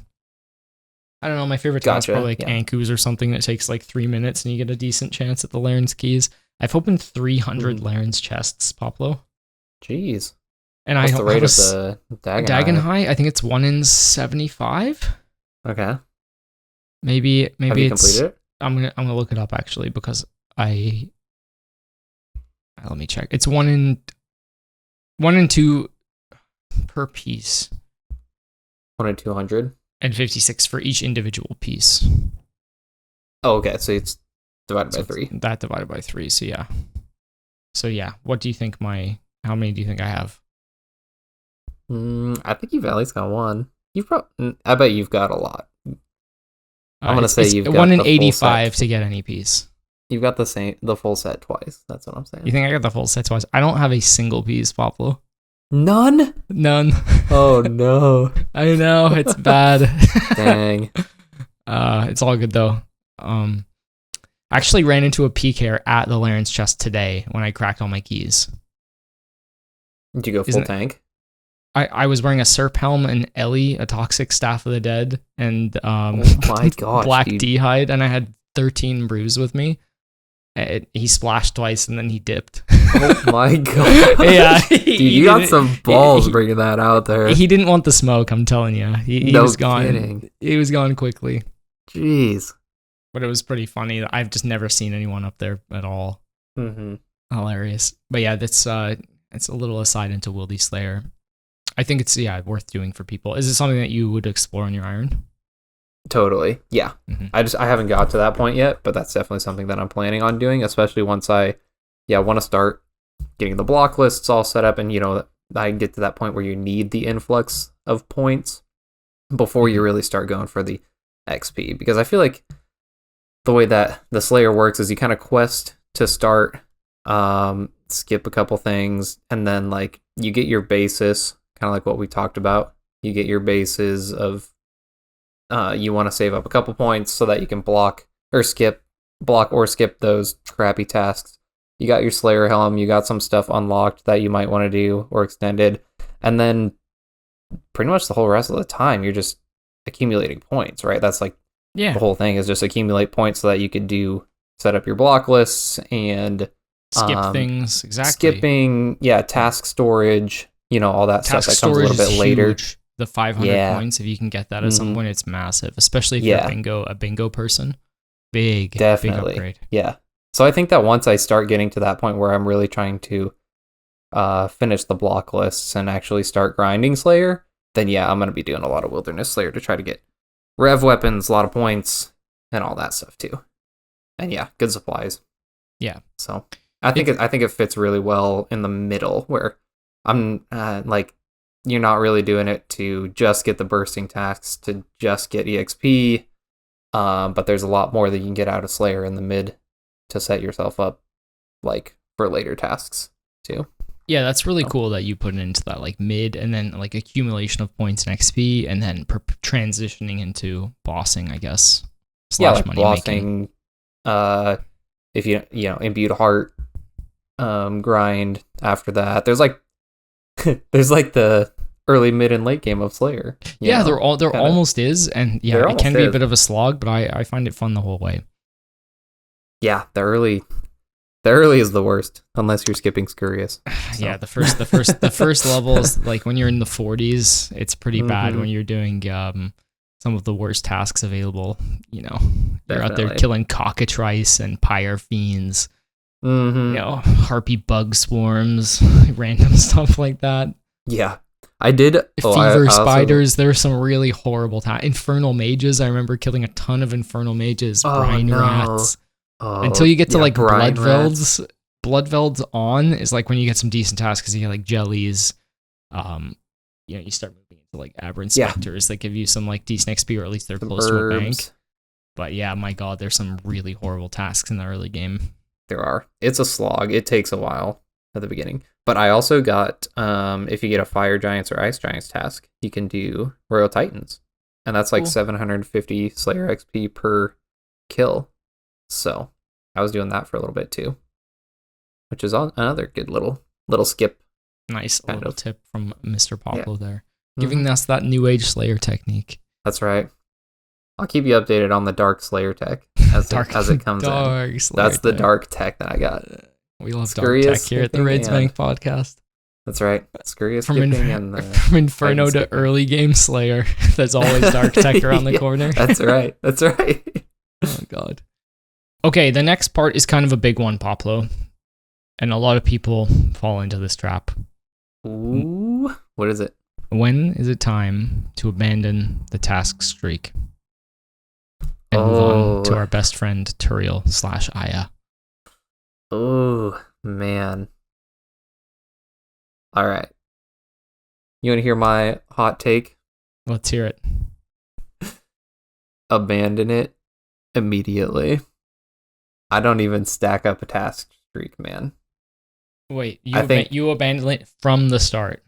I don't even think that, just let it ride as far as it can go, but once you get, I don't, Turiel skipping is just so strong that I don't think you really need, once you've got the points and you've got your stuff unlocked, that you kind of, you've got a little bit saved up for a couple skips in case you get some crappy tasks, let it go, man. Build it up while we've been talking about, unlocking these things, extending things. But once you got that kind of done with the mid game, just let it go. Once you're looking for certain tasks, I think let it go. Okay. Yeah. I agree 100%. I think the earlier the better. Oh, but man. I think a realistic time, if you're like looking for like an average time when you really should give it up, is when you're going for like when you're 87 plus or 91 plus going for like Kraken or Serb, some of the first bosses that you'll encounter and want to start to do. I think that's when you should really give up and move on to Turiel skipping. It was already better before. It's even better now that we have access to a block list for Turiel. You no longer have to do the terrible stuff for Turiel. You can just go right to the good stuff. Exactly. Now remind me, does your Wilderness Slayer task streak, is that the same? Or is that different as your regular? It's separate. So you can skip your first one. So basically a Turiel skip is you cancel your task streak, you go back to 0, so you no longer get any points for completing tasks, whether that's from Turiel or from the next person you're going to be. So basically what you do is you say, Turiel, give me a task. He'll set you to 0 and he'll give you some terrible task like killed like 13 banshees. You go and kill 13 banshees, and then you lunar spellbook over to whoever the master is you want to task from. Let's say it's Neve and you're looking for Cerberus. You just want to get those Pegasians or Primordials. Then you get Cerberus, you get Hellhounds. Boom, you're good to go. You don't get Hellhounds. You go back to Turiel, get another crap task, kill it quickly, and you can get like over 20 tasks per hour if you have the block list set up correctly. And it's so much better than being like, oh look, I got Blood Velds. I'm gonna do Blood Velds, then I'm gonna skip, and now I'm gonna go do my Aberrant Specters task. It's way, way, way, way, way better. As soon as you pull the trigger, you'll never go back. It's that good. It's very freeing, in my opinion. I agree with you, but it is hard to go from nothing to all of a sudden having 0 points. Like it does feel a bit stressful. But here's the thing: we just talked about it. You can always go back to Wildy Slayer if you need points. Like I just did this week. I took a week. Maybe 5 hours, boom, 1,200 points from Wildy Slayer. Yeah. So it's doable. You can easily stack them back up. You can even do Turiel skipping with Wildy Slayer, which is like a bit of tech if you're going for like Revenants. It's pretty cool too because you'll be stacking a regular streak at the same time, canceling Wildy tasks. But that's really only specifically for rev hunting. Outside of that, I wouldn't really recommend it. Mm-hmm. Yeah. So you agree. It's right as soon as you get your stuff unlocked, and right when you're trying to go for specific tasks rather than points or unlocks. Yeah. As soon as you want to start making money, you should be Turiel skipping. Or as soon as you're starting to look for specific drops on Ironman, you should be Turiel skipping. Yeah. Because then think about it this way. This is how I reframe it for someone who's like having a really hard time. When you Turiel skip, you only do tasks that you want to do. Yeah, that's exactly. You do Turiel's tasks. And the ones that you don't want to do, they take 2 minutes. They take max 2 minutes because they're easy. Turiel. Yeah. Rather than taking 45 minutes to kill 150 Blood Velds. And then when you get a big task and you start putting like, I want to do KQ, I want to do Dagonos. Often when I do Turiel skipping now, there's like a number of tasks I'm happy to see. Like I'm in the pet hunting stage of my account, so if I ever go back to Slayer, it's going to be like, I want Wyverns to get the CAs done. Not Wyverns. I want Wyverns. Freaking Wyverns. I'm losing it, man. Sunday night. I want Gargoyles to do the CAs. I want a Dark Bow from Dark Beasts, the Krill Pet from Greater Demons. I have like a list of things that I like. So it still gives me variety, but Turiel skipping, I just go until I see a task I want, then boom, I do it. Easy as pie. I did that a ton when I was going for the Slayer bosses. That's all I did. I just Turiel skipped. And then you get Tazar, you get all the boss stuff. You get, like, if you want to do Konar, you could even go for Hydras, stuff like that. So definitely worth. Definitely worth. We're both in agreement there. It's time. You people out there who have 1,000 tasks plus saved up. I do have a friend that still does Blood Velds. He still does Hellhounds. He still does all the crap tasks because he has like a 1,700 task streak or something. It hurts to watch him do that with 99 Slayer. Yeah. And a 10 billion coin bank. But whatever. More power to you guys. You got plenty of points probably saved up that you can just freaking skip everything. It's but because that's people exactly get what you're married doing. to you get married to the streak because you're like, well, I'm at 1,200. I'm never gonna get back to that. It's like, yeah, you're never going to, but do you want to? Okay, think about it this way though. You can either pay 30 Slayer points to skip a task, and maybe get another one from the same guy, or you could do it for free from Turiel. Spend 2 minutes doing his task, and then get a reroll immediately. It's almost So like it's you're like- getting 30 points every 2 minutes when you're Turiel skipping. That's how efficient it is. Exactly, Or but you think 30 of how points long it every takes to- 3 minutes. Yeah, you think of how long it takes you to get those 30 points doing the actual Slayer tasks. It's a long time. It's more than that. So, way more. boom. All right, Poplo, this is the business here. Business end of the podcast. That's right. We get to rank the Slayer Helm recolors. Oh yeah. And I think we should exclude the combat achievement ones. Yeah, just the unlock ones. So from the yeah, Slayer we're gonna exclude the Zuck Helm because obviously everyone thinks the Zuck Helm is the coolest because it's the big status symbol in the game. So there's no need for debate there. And Sure. the Vampire one and the Jad one are fine. So let's do the actual recolored ones because this is what the people pay for. What do you think is? Should we start with the worst one? What do you think the worst one is? There are in fact 8 of them. There's the Twisted Helm. There's the Hydra. There's Vorkath. There is Skatizo. The Abyssal Demon one, I guess. Yep. And then you have KQ, King Black Dragon, and Araxor. So out of those 8, what do you think the worst is? All right. Definite lowest one, in my opinion. I'm sorry to all you people out there because I feel like the people who have it absolutely love it. But it's got to be the KQ one. What? How dare you? I know. You're coming after my KQ helm. I'm so sorry. Poplo. Oh I'm my so sorry. goodness. That's crazy. I think that's a hot take. There you go. Okay. Call me Hoyt. Okay, That's a defend hot your here, as Hoyt would say, defend yourself.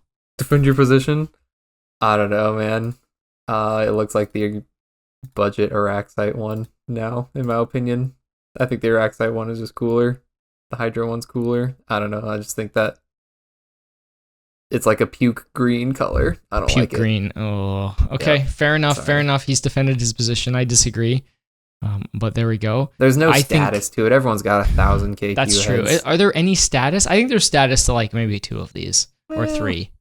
Yeah. That's the thing. It's mostly just for vibes. I think the worst one, the ugliest one, and I don't even think it's close, is the purple Slayer Helm from Skatizo.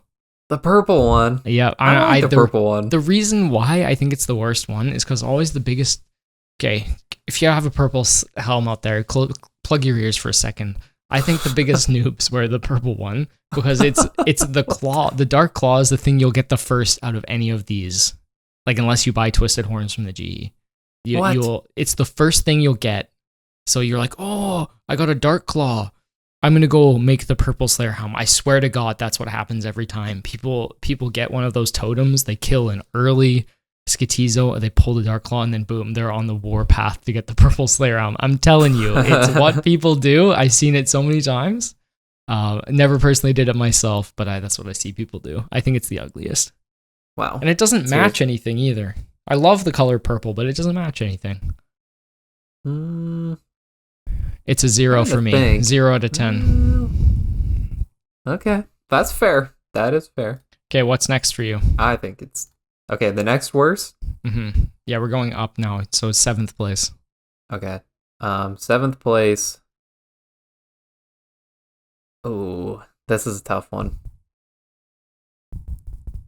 You know, I'd probably put purple at 7th place. Oh, okay. Okay, that's I'm going to put purple as second to last. Okay. I'm going to put the Vorkath one next. Oh, I can't believe you said that. What? You're Vorkath. Not many people... I like the Vorkath. That one's way higher on my list. It's cool. You don't see it very much. It's got like the broken horn with the... I think the broken horn, dude, the attention to detail. Okay, okay. For a moment. I also think it's just another noob trap like the purple helm. That's why. That's why. I saw a guy wearing it before with a symbol. monk's robe bottom and a black DI top and a helm. He's not doing any service to this Vorkath Slayer helm. Okay, It's I'm like, not one oh, to well, I've I'm not got one to my judge, but one. I'm always like, oh god, come on, boys, you can do better, Vorkath gang. Yeah. That's See, I for think me. it still That's the looks cool. seventh. So That's the seventh. I think it still looks cool. Okay. Let's go next. Let's go next. Okay, sixth, I Yeah. think Black Slayer Helm. What? He's coming after my Black Slayer home. I'm going after it. If Heartless Okay. has it, then I just hate it. Okay, Black Slayer Yeah. home's next. For me, it's the I think high. Black's Oh, decent, sorry. but Well, defend your position. You think it's Yeah. fine, but just meh. It's mid tier. It's just meh. Yeah. Good. Okay. For me, it's the Hydra Slayer helm next. I think You're coming after my Hydra yeah, Slayer helm, yeah, that's bro. right. I'm Come coming on. after it. First of all, it's really annoying to get, so that's kind of cool. But yeah, I think it's ugly. It's just plain gray. There's no color. There's no pop to it. I know I just said that the purple one doesn't match anything, but this one is too basic. It's no good. Okay. I had that one for a long time. I liked the blue eyes, and Hydra was like right when Hydra came out, so it was actually prestigious. Yeah, true. Okay, So- what's the next one for you? Fifth place. Okay, fifth place. Probably Hydra Slayer helm. I'll put it in the middle. Okay, I think bang that- in the middle. Yeah, I get like it's fallen out of grace for me. Definitely. Okay. I used to like that one a lot more. That's totally fair. For me, it would next be the KQ Slayer helm. Okay. Right in the middle. It's mid tier. It's not the best. It's definitely not the worst. I think it's been outclassed recently though. Yep. I do have that one, so this is one of the four that I have. Yeah. Okay, what's next, Pablo, for you? Okay. Fourth place. Fourth place. I'm gonna say. Wait, how many do I have left? That one. I'm gonna say Araxite helm. Fourth place. Okay. Well, We're getting up there. It's just mid tier. Cool. It's fine. Cool. Yeah, fine. I didn't like that they made it a requirement also to have that to get the silver rancor. Okay. You think too many And people so- have it? No, Or I just went get dry bad taste on in it. the mouth. left Oh, a- I see. yeah. I see. Okay. Turned Bad me taste off in the to mouth. it. I made Personal it and then I hatred. dismantled it. Wow. Okay. Yeah. I see how it is. Yep. Yeah, forcing what's you to your get fourth? 1,000 points for the recolor, tough. But I think it was cool that they did that. For me, fourth place. I think it's the red Slayer helm. Okay. I think the Alkin. it's the Alkin Slayer helm. I think it's like a bad version of the Jad helm. It's it's hard to get. Like getting an Abyssal Demon Head is actually really quite annoying. So you don't see this one very often. This is another one that I have as well. I picked it up as soon as I got the Abyssal Demon Head. I was Warpath to 1,000 points. That's funny how that happens. Really, but yeah, I feel it's fine. I feel the opposite. I feel like the Jad helm is a bad version of the red Slayer helm. Oh yeah, I like the darker Jad, but fair enough. Yeah. Yeah. So third place. What's your third place? Okay. My third is Vorkath. Okay. Yep. I'm putting it up there. I Defend think the your color position. the color's unique. Yep. Dude, it stands out. It looks cool. It's a nice bright blue. And like I said, the attention to detail. The broken horn. I know it's easy to get, blah, blah, blah, whatever. Don't have to gatekeep everything. Nice things can be easy to get too. True. Okay. True. Yeah. That's third place for you. Third place That's for third. me is the Black Slayer helm. I think it's a lot uglier than it used to be before they changed the UI, the sort of look of it, which was years ago now. But it's still a solid option. Black goes with everything. Red eyes. Yeah, can go with range or mage gear. I like that it's sort of if you're just gonna get one color, it's not a bad choice because it's pretty easy to get and it's kind of matches everything. So third Kinda place does for look- me. Does look mean. All right, Poplo, second place. Let's see it. All right, second place. We only got 2 left. I'm putting the red Slayer helmet. Give my boy Alkin's helmet. Okay, fair enough. Yeah, Yep. just because you don't see it much, do you? You don't see for- it much. It's a nice red. It stands out. For me, second place is this one's tough. I think it's probably the Araxite Slayer helm though. I think it's really cool. I like that it has the Okay. extra eye. Mhm. You don't see that many people wearing it, despite the fact that you need it for the silver rancor. You just don't even see that many Yeah. people with silver rancor, to be fair. Yeah. So I think it's a really cool helmet. And I like the orange look. Good vibes. Yeah. All right, Poplo, number 1. I mean, it's unanimous here. Yeah, unanimous number 1. It looks like it. Twisted Slayer helm. Twisted Dude, Slayer helm. it looks so good. Every time I see it, I'm like, so I always double take. I'm like, damn. Yeah. And you could just buy it as well. That's the crazy part. $2.5 mil for twisted horns. 2.5 mil. It's sick. The horns look so good. The slicked back horns. Yep. And it's white with a green. It goes with basically everything. It always looks clean. It looks great. That's why I started doing twisted relics on the first leagues. That's the only thing that I cared about. That was the only reward I wanted. Yeah, it's a timeless look. You can't go wrong with the twisted horns. So that was our hot takes. Yeah, pretty good. Not too many hot takes in there, but that's how we rank them. Dude, what do you think about people who go for all 8 recolors? Just insane. Why? Really? What? Because, dude, you gotta have the choices. You gotta have the fashion choices, man. Come on, Yeah, why not? I think it's cool. It's like going for all graceful colors. It's also just, insane. Yeah, same thing in my mind. A little bit, but you know can what? Rank those later, but whatever keeps your clock ticking. Yeah. Okay, but why do I need the KQ one if it's just gonna sit in the bank? If I'm never gonna wear it, if I'm always gonna pick the twisted one over it, why do you need the other ones? I don't know. I switch them up once in a while. -1 bank slot. -1 bank slot. That's right. I guess as soon as you get the Zuck helm, that's all you're wearing usually. So. Yeah, I switch it up every once in a while too.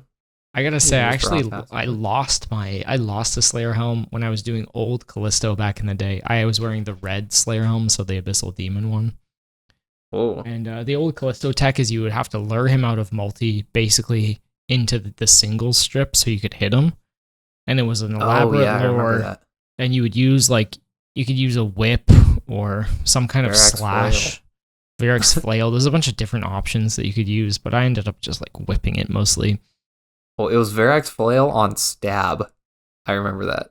Why does Verax Flail have a stab option? I don't know. That's what. Because he was a weird, but Callisto would hit he still does, but he used to hit like a truck. His magic attacks could hit you 50s and knock you back. So anyways, I pulled him with the magic longbow. That was the tech. I walked all the way back to the tree, and as I was running back to the tree, a dude came up with a heavy ballista, and he fires it at me. And then Callisto also at the same time hits me with a mage attack. So I get launched, and then there's a delay on the hit splat when you land, like a tick or 2 or whatever it was at the time. I can't remember. And then I landed, and I took a 55 and a 50. So I was just one shot. Oh my gosh! And I wasn't praying protect item because I was just saving my prayer or something, and I didn't expect to just get one shot. So down goes and I lost. I was risking the Slayer helm, I think. So down goes the Slayer helm. It's pretty funny though. I wasn't too mad about it. I had a spare one, I think, in the bank, but it was a pretty funny experience. And you're one shot, no problem. Stacked out by Callisto. Yeah, that's true. Stacked out by Callisto. That's crazy. So now, do these people who get all the Slayer helms, do they imbue all of them too? I guess you don't have to, absolutely change them now. But. Absolutely imbue them all. You already got all the helms, of course. Why wouldn't you imbue them? Why wouldn't you just sit in Nightmare Zone for Poplo? But not everyone's in Oblivion and can do 1700 hard mode tops. Come on now. Don't be that guy. Everyone's got to have goals. I think it's fair. I personally wouldn't do it, but hey, it keeps people ticking along with their Slayer, so why not? Plus, you got that fashion, right? You could have all 11 helms, Poplo. You could do that one day. I could. You might call me crazy for wanting to go for full trimmed dragon on the Ironman. Go ahead, do it. Call me crazy. Call me crazy for doing a mithril dragon task last night and using extension bracelets. No, what? Call me crazy that I'm 5,000 mithril dragons deep right now. 5k deep. And that the average is 1 in 9k. Oh my god. Call me crazy. Look, people have goals. I think this is a fair one. But there's our rankings. The second to last question I've got for us on this discussion is pet hunting. So that's kind of something we're both in the realm of because we're all, we're big end game boys. You're a retirement home guy. How does Slayer change for you in the pet hunting stage of an account? Yeah. I don't have too much to add to here. We kind of already touched on it a little bit, but just letting the streak go and just it's mostly Turiel skipping. That's what it turns into. Once you get to pet hunting, it's just Turiel skipping. You're only looking for certain tasks, and your block list will change too. There's a plugin that I don't remember what it's called, but I think it's called block list calculator or something like that, or block list weighting, that you can use to see what each task has its own weighting. Well, and they so have what that in the game weight now. is. On the master, you can just view. Oh, that just tells you it now? shows you shows you the percentage. So you Well, can just that's block easy. the Never mind. most the tasks you don't want to see. Well, there you go. 14% on Metal Dragons, by the way. Block that one. No, extend it. Extend it. That should be your first block. Metal Dragons. It actually first should. block It on the account. actually should be your first block. Unless you're me, then you extend them. Unless you're Heartless and you're crazy. That's fair. Yeah, I think But- one cool part. One thing most people who listen are probably not pet hunters, but those who are know it can be quite monotonous because it's like very, very long grinds for a very specific item, and if you go dry, you could be there forever. Mm-hmm. I think the cool part about pet hunting in tandem with Slayer is that because you're Turiel skipping, you maybe are doing a krill task one night, going for the Zami pet, and then you finish that task, and the next night you could be at Smoke Devils, whatever pet you don't have. You're kind of moving around quite a bit, so it still adds variety to pet hunting that you don't get if you pick other ones, and I think that makes it quite attractive as like a starting point for pet hunting. And I have a list already, like it's something I'll probably start with as soon as I'm done CAs. If I do decide to pursue pet hunting at least a little bit, I think I would start with Slayer. Yeah. I really like the variety. There is one thing that I did run into with the Slayer pets that I would encourage people just to know going into it is the pets roll in really slowly, because even though you're killing the bosses faster, like you're only doing a couple. Like you can't just sit there and grind out Cerberus. You're only doing like 200 Cerberus, and so like it almost feels like it's months between pets. Like getting pets that way. Like hyper focused on like Muspa or right, because like if you wanted to do Cerberus, like if you just wanted that pet, you could just sit down, or not that one, but like if you just wanted the krill pet, you could just sit down and bust it out. You don't have to be on task. And you could just sit down and you could just go and get it. Like it might feel like a grind, like it might take months still if you go dry, but like you could just focus on that. And so it feels like it's even longer when you start doing the Slayer pets, because you're only doing a couple kills here and a couple kills there and a couple kills, but that's, you kind of have to, because that's how they're locked behind Slayer tasks. It's the sacrifice for variety, I guess. Yeah, it's a sacrifice for variety, but it feels so good. Like when you get, like when I got the Hellhound, when I got the Hell Puppy, then like you just know like, I never have to do another Cerberus task if I don't want to. And it's like freeing, like, okay, check that one off the list. It feels good. That's really cool. Yeah. I was going to say, like, I know I was talking about how spooned I am on pets earlier. I haven't gone to raid on basically any of them except for maybe Duke and Corrupted Gauntlet. But I've almost got no Slayer pets spooned. I think the only one I have, the only Slayer pet I actually have is the Dagonoth Prime.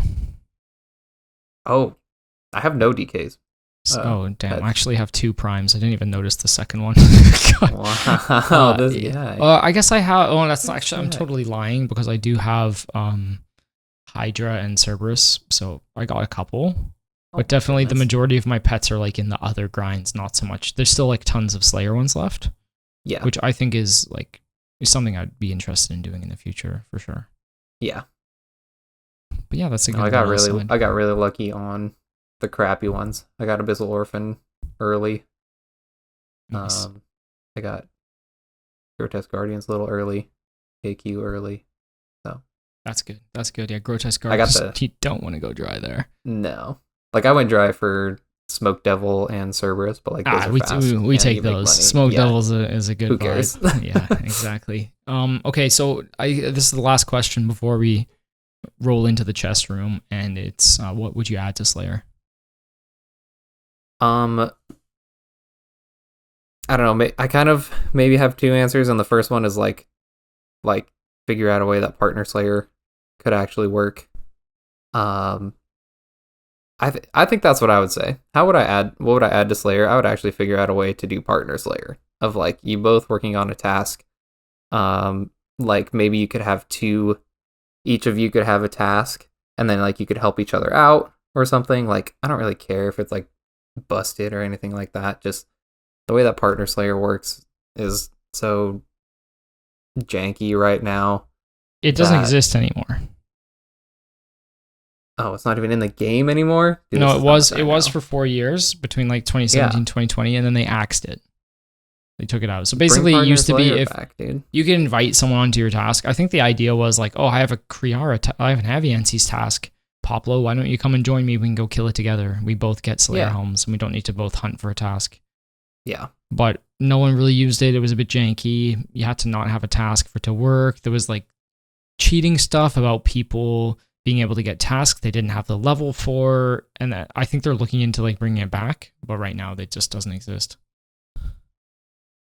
I would say bring it back, figure out how it can work. Figure it out, damn it! Figure it out. Who cares if it's busted? Like people already like boost things on accounts and stuff. I think part of it's probably like account integrity. Like could probably turn everything into like a scurrious situation where you just kill it a little bit on the main and then come in a little bit. But I don't know. I don't think that's ever going to be like best XP or money or anything like that. So I'd say bring back Partner Slayer. It would make it more fun, especially if you could do it. Like if we could do it in our group Iron, that would be fun. Maybe have like a group task that is like all of us can work towards to finish it or something, so we could do it all faster. That's what I would say. Bring back Partner Slayer. Nice. What about you? I have 3 things, Poplo. Okay. First of all, I mentioned it on a previous pod. I think the imbued heart is too rare. Yeah. Or let me rephrase that. I think the imbued heart is so rare and so important. Not so much when it's very important late game. When you have a shadow, the imbued heart takes you from a 62 max hit with max mage to a 70 max hit, which is insane. Jeez. Something like 15% damage. So it's a huge item later in the game, and it can be really tough to get. And I think that grind is fine. They've added some, like Araxites have made it better, and it's at least chill. Yeah. I wouldn't wish it on anyone, but I mean, it's a mega rare. I think it's cool that people can get a 100 mil drop, but I do think they need to put not a way to get the imbued heart faster, but they need to have some kind of replacement for it so that you're not using like a +4 magic pot or a horrible forgotten brew. I think there needs to be some kind of like medium sized, like a medium imbued heart, a not so imbued heart that gives you maybe like a +7 boost or something rather than a +13 it gives you now. Like a stepping stone thing? Like a stepping stone item, basically. Like the Bofa to the T-Bow, I think we need something that's somewhere in between and that doesn't cost as much resources like a Forgotten Brew. Yeah. They've been all about that recently. Like adding the eye, adding I think the imbued heart is cool, like so I don't think they need to touch it. Maybe one more mob to help speed it up a little bit, but the point being, I think they should introduce a boss that has a drop like that. Yeah. And it doesn't really matter where it is on the Slayer scale. I would probably say somewhere around 80 Slayer would be fine for it to slot in when you're like starting to hit Necreals. And I think it should be like the chase item from that boss. There was a game jam a couple years ago, Poplo, about the it's very hard to say, but it's the Marigubanus Hall. So it's basically a troll. I'll read you the elevator pitch from the dev. So it says, this content aims to create a mutualistic activity for PVMers and skillers to play together to defeat a nightmare troll. Skillers focus on supply and demand, while PVMers provide the new materials, while PVMers provide new materials while fending off the Marigabini until dawn. So the leader can sleep peacefully. This content offers a bridge between the two playstyles early and mid-game. I think something like this, like one of the game jam ideas would be a perfect place for this. You know, whatever. It could be like a patch of the troll's hair that you rub and get a magic bonus. or something like that. Kind of like if you played Baldur's Gate 3, you kill Auntie Ethel and you get her hair patch to boost one of your stats. Something like that. It could be pretty fun. You could have a couple other rewards, like maybe some upgraded mage gear, who knows, or like range gear or whatever. It doesn't really matter, but I think that stepping stone item would be really big. Yeah. And would you like to see something like that, Slayers? Dude, I think this is a cool ass idea for sure. Like a half PVM, half skilling. Yeah. I think it gets problematic. The roles of loot would have to be worth it to do both activities, if you know what I mean. Sure. Because if you know you're going to be way better off doing the melee, the PVM part, no one's going to do the skilling. You would have to like make it balanced in a way, or maybe you get certain rewards from skilling and certain from PVM, but the pet would come from both. Right, keep them separate. Or to get a pet roll, you need to do one game of each to do a pet roll. Something. Kind of like at Guardians of the Rift, where you have to do both types of runes. Yes, like both things, like and then that equals one pull. Exactly. Maybe. I think maybe half skilling, half PVM, or maybe an encounter where you have to do both would be pretty fun, rather than having all PVMers and all skillers. Regardless, I think it's a really cool idea, and I think that imbued heart or that medium stepping stone would be great for the game. Yeah, I've been banging that war drum for a long time. I do expect them to put it in the game at some point. Yeah, but this surviving until dawn style troll attack is pretty funny. Yeah, that is. It's an onslaught. Also room for like, you know, an upgraded, faster hitting crush weapon. There's a bunch of different things they could do. Yeah, I think your maybe your imbued heart idea, like if it maybe like the battle staff table, if they just wanted to add it onto superiors, it's like 1 in 50 or something. Yeah, that would be like a very much like the low hanging fruit way to do it. But I think maybe from boss would be more fun. That gives you Slayer XP too. Yeah, definitely. That would be way more fun for sure. Because I mean, they're not running out of design space, but you can kind of see. We'll do a design episode soon. You can kind of see where things are going in the future, and then they'll eventually hit a point where there's only so many obvious upgrades before they have to start pivoting. Yeah. But I've kind of got that laid out for another pod. But it's going to be a fun one. Nice. I would say that would be my change, and then maybe one more additional thing is something burstable before 60 Slayer, 65, something before Devils. I don't really like the idea that people who have 3 alts get to, you know, there's this method where you can dance the alts, basically follow each other to stack up blood velds. It's super janky. I don't really like doing that. Personally, I don't like playing multiple accounts. I wish there was maybe another burstable way, or a way to pull them so that you could burst blood velds without having 3 accounts online at once, all membershiped up. I think that would help speed up early Slayer and give you another magic option. So those would be my 2. Yeah, blood velds are the tough one, because you can stack the other mobs. Just you can't stack blood velds by yourself, right? Or if you run, you can't. And if you're a main, you're just gonna cannon them in the basement of the what's it called? The laboratory. Yeah, the laboratory. That's like insane Slayer XP down there. It's like 60k an hour. Yeah. So yeah, it's mostly that's like maybe an Ironman thing, both of these items, but I think there's some room for improvement there. But of course, I'm a little bit biased when it comes to changes. So. Yeah. Ooh, I'm gonna expand on my idea. Sure. And instead of just partner Slayer, what about a duo Slayer boss? I think that'd be sweet. Like if they could bring out something like Yama, but it was a Slayer boss the task. Well, I like that. That's cool. That's a really good idea, Poplo. You both have the task, and then you can both go in and kill it, and maybe it counts to both. Maybe like, I gotta say, maybe you could balance it. Duo, I love the push towards duo content. Yeah. I actually hope that this is a total aside. I hope the new raid, when we get to raids 4, I hope it's not just soloable. Like Toa, the meta is to just solo everything. It's lame. Yeah. I really hope that it's like at minimum duo. I think that'd be so cool. Me too. I think that they will. I think that they wanted to make things more team-based. But like they wanted to push back, like but now I think it's going the other way, right? Yeah. I mean, yeah, and I think that people have really warmed up to at least the duo stuff. Like I think people generally think Royal Titans is a great update. I generally think people think Yama is a great update. Love doing it in at least duos. That'd be cool if it was a duo raid. That'd be sweet. I think that has some serious room for work. That'd be awesome. So duo Tob is like the most fun scale. It's fun, but it's very hard, right? It's very hard to get into. Like even me with 1500 Tobs, I can do a Tob with someone who's super proficient, but there is a chance of us wiping. You know, well, but it's like one of us makes a mistake. It's like just the learning curve. Like you totally could. You just have to. It's like part of the learning curve. No, I get it. It's just technology. It's quite a step up to do duos Tobs versus trio Tobs. Like it's a pretty massive step. Yeah, definitely. Okay. Yeah, that pretty much covers Slayer. Anything else we want to say before we hit the chest room? No, I think that's it. All right, let's do it. All right. We'll see you on the other side.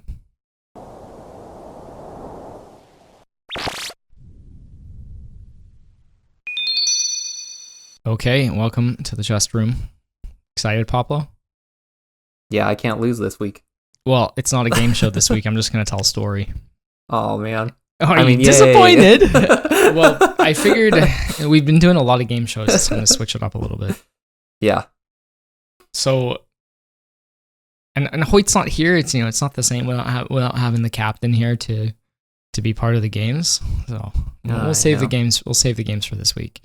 All right, we're going to talk about Dungeons and Dragons today. What's your experience? Ooh, okay. I've never played. Never played? A lot about it. Okay. Nope. Sorry. Okay, well, I've heard a lot about it, and I'm mostly familiar with how it works, but I've never actually played it before. So I guess I'll do a little explanation for you, and that will help people that don't play or have never played. But I'm sure there's lots of nerds out there. If you're listening to an old school RuneScape podcast and you're an hour and 50 minutes in right now, like you guys are, a lot of you probably know what D&D is. So it's basically like it says, a role-playing game. So it's half focused on like imagination and storytelling, and then the other half is basically like a tabletop board game where you're fighting people. And you can use, spells and abilities, and you have to move squares, and you have to roll dice. Yeah, like there's actual rules to it, right? But There's lots of rules. It can be very complicated, but really, like at the end of the day, it focuses on the storytelling aspect. And because when you're doing the role playing, you have to like roll dice for specific interactions. Like if you try to bluff your way past a guard, you have to roll like a bluff check, and if you fail horribly, then things can go sideways very quickly. So there's a lot of variance in how you approach stuff. It's really fun. Mm-hmm. Usually play with a group of friends, or you make new friends doing it. But I played quite a bit in high school, and then I didn't play for the longest time. I got back into it with my friend. We played Baldur's Gate 3, and then which is basically made on 5th edition D&D, which is the most recent one. But we used to play 3.5 back in the day. It's kind of gone through variations, but it's a lot easier to play now than it used to be. We've been recently going through the Baldur's Gate 1 and 2 games, the old ones, so they're playing with like ancient rules. It's very hilarious to see how much the game has changed in that time. But about 3 years ago, I reached out to Wizards of the Coast to like own D&D basically, and I asked for a starter kit for my school. Ooh. And I started a D&D club. Oh, nice. Because I DM'd a little bit, like Dungeon Master is the person who like runs the game. They play like every NPC, and then the characters just play themselves. I originally did it as like, yeah, I'd like to, get back into D&D, but I don't really have any people to play with in the town that I live in. I don't really want to make new friends. Why don't I just ask some children to play with me? What's the worst that could happen? I like kids. So I talked to the school counselor, and I picked a few kids that needed friends. So it started out as like a friendship group for some like nerdy kids who were having a hard time on the playground. So I picked up like 3 or 4 from the counselor, and then I just picked 1 or 2 kids I really like for my class. Despite what they say, teachers do have favorites. I just picked a few kids who I think would like it. Like there's obviously kids who are like, oh no, nerd stuff, that's gross, even when they're 10. But there's quite a lot of them where I'm like, hey, I actually think you'd have a really good time and could maybe express yourself a little better with something like this. Mm-hmm. So, or maybe you really like board games. Anyways, I always end up coming up with a group of 5 or 6 kids that I know will like it. And then we get started out on a campaign. It's always very simple stuff. I often will have to bend the rules or like ignore mechanics totally because it's pretty hard to explain to a bunch of 10-year-olds how to play the game. Mm-hmm. But the last campaign we did basically how long do these campaigns last? They usually take all year. We play every Friday at lunch in the library. Oh, okay. Yeah. Okay. So it takes about 20 sessions or so, and we miss a few days here and there. And do you plan this all out before you start? Like, do you know what you're doing? I usually all the time. No, not always. I have a rough idea of. I mean, I'm not like some master DM. Some people are so good at pivoting story. I have a rough idea of like. I printed off like a manual basically that had like the full story in it, like with pre-made encounters for the people to go in, like options for them to have like pre-made NPCs to help you. It was basically like a starter campaign. I used it as like a backbone of like what the overarching story was going to be. So in this one, they started out in Neverwinter, which was a city, basically. They met up, they got something to go on an adventure, and then they had to, some escort had been, this was the opening hook of the plot, I just used it. Some escort had been attacked, and they were sent to investigate it. So after the investigation, I'm just going to tell you the whole overarching story. They're going to find goblins in the goblin cave. They'll find the person they're looking for. Then they'll go to another town where there's some other mysteries. When they get to that town, like, depending on how they play and what they decide to do, they can uncover more things, like get extra equipment. And then eventually they'll go down to this like goblin king hideout in the Underdark. It's really fun. So I have like a rough idea of what's going to happen. But like kind of the day-to-day stuff, like the session to session will like vary depending on what direction they decide to go in. Oh, sure. Yeah. So, but yeah, overarching, I had a rough idea. So anyways, the first day, it was tough. Figuring out how to do it. I did some examples on role-playing, like how to roll dice to check stuff. They got really excited. We walked up the road. They're only level 1, so they're like, they can die to anything. Like a rogue crit will just insta-kill them. So I had to be really careful. But they find this abandoned cart. Is it like if one of the kids dies, he just has to sit out and watch for the whole rest of the year? In actual D&D, if the character dies, you can resurrect them, like if you're playing a friendly game. But yeah, basically they're dead. You have to take them to a temple. You can decide to resurrect them through some like sacrifice to like Baal or some murder god. There's a bunch of ways you can res people. You can get scrolls to do it, but like if the body gets desecrated, then they're gone. There's no way to bring them back. But for the children, I was like pretty. So I've got a few stories to tell with this, with some of the insane things that the children decide to do in D&D. So the first battle, they come up to the wagon. There's goblins hiding in the woods, and they spot them, and they try to fight. They try to talk their way out of it, but they're too aggressive with their chatters. The goblins attack them. They could have bribed their way through, but no, they decide to fight. So they go through, they fight them, they investigate. Next session, they wind their way up this hill. They get into some other skirmish with another group of goblins that they could have avoided if they didn't talk so loudly, but they were all arguing. It's really funny. So they got stumbled on, and then they came to a river, which is like a classic scenario in D&D. How you're going to cross the river. And this was like, I think their 4th session of the year. So they had the rough idea of how to that they could basically do anything they want based on their skills. And they all had pre-made characters that came with a set with like pictures. It's actually really awesome for kids. Oh yeah. They made up their own names and stuff. So anyways, the first girl is like a ranger fighter. And she, I'm like, okay, there's a fairly fast flowing river. It doesn't look safe to cross. There's a bunch of trees on the other side. There's some branches hanging over it. What would you like to do? And they know they have to cross the river to get to the goblin cave because they have a map. So the first girl is like, I usually ask them one at a time because they're very bad at taking turns. First person. She says, I'm going to shoot my bow with some, I'm going to I have rope, right? She's really smart. She gets her rope. She attaches it to her arrow, shoots it at the tree, and then attempts to swing across. Like that's what she's going to do. So I'm like, okay, first you have to roll a check to shoot the arrow. So shoots the arrow. She rolls a 1, which is a critical miss out of a D20. So I always said to them, if you roll a 1, you're always going to fail. If you roll a 20, you're always going to succeed no matter what it is. And then depending on what the check is, you might get away with it if you roll in the middle. Yeah. And so she rolls a 1, shoots the arrow right into the water, loses all of her rope. So no. she grabs someone else's rope, ties it, and sticks it to the tree this time. And I'm like, okay, you need to roll an acrobatics check because she wants to swing across.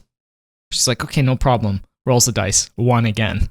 So she falls into the river and knocks herself out. So now she's floating down the river, unconscious. This was only supposed to take 5 minutes, but here we are. The next girl's like, oh, no, she's floating down the river. So decides to jump in to go and get the other character to like swim her back to the other side. So I'm like, okay, roll an acrobatics check to like jump into the water. Jumps in. She also rolls a 1. So knocks herself out. Now they're both floating down the river. I'm like, oh no, where's this? What are they going to do next? Then the third child, who's playing this like tanky paladin character, was like, okay, I'm going to jump in and save them. So he jumps in successfully. And he goes over and he's like, okay, I'm going to try and lift them and swim them over to the shore. I'm like, okay, stabilize yourself. So I like roll a strength or dexterity check to like stabilize himself against the river. Yeah. So he rolls his dexterity check, Poplo, and he gets a 1. No. So he slips. Now they're all floating down the river. Dice, I swear to God, it's the worst rolling I've ever seen. And then those 5 children playing. So the fourth one jumps in, stabilizes all 3 of them, and wakes them up. And then I'm like, okay, what do you do now? All 4 of you are totally fine in the middle of the river. Like, you're stable. You found a rock to plank your feet on. Your friend has saved you. What do you do? And they're like, swim to the side. I was like, which side? The side with your friend or the other side? And they're like, the side with our friend. So now they all swim back to the side that they started on, and it's been 40 minutes since we started. I swear to God, Poplo. And I was just laughing in my chair, being like, you could have just swam to the side you were going to, and you should have heard the arguments, like, why did you do that? We had a very fun memory. This was our favorite session. We got no rope. We're cold. We've knocked our heads on the river. We had to end the session there because the bell rang. But basically, we would joke about it for the rest of the year that they got stuck on the river for 40 minutes. And they were telling all their friends about it, and they had such a good time. Oh, that's kind of what D&D is all about, is those like crazy moments when they do stupid things. So that was I imagine your class is a little bit more PG rated than some of the D&D can get. Yeah, it can get pretty spicy, but yeah, it's pretty funny. But I added some like fun elements. Or my friend Pump gave me this idea too, to like have this goblin city where the more hats you wear, the more power, the more status you have. Oh, yeah. There was like a hat merchant outside, and they were the merchant was like trying to pawn hats off. They didn't know what was coming up, of course. A few of them bought fancy hats and put them on. And they walked past the guards, and the ones wearing hats were like greeted like, oh, welcome, welcome. And then the other one without a hat tried to talk and got backhanded by the guard. Just like, silence. And then, so then they got taken in. They were so confused that there was someone wearing 4 hats. They got sent to the dungeons, and then they started to take off their hats for some reason. And then they all got sent to the dungeons.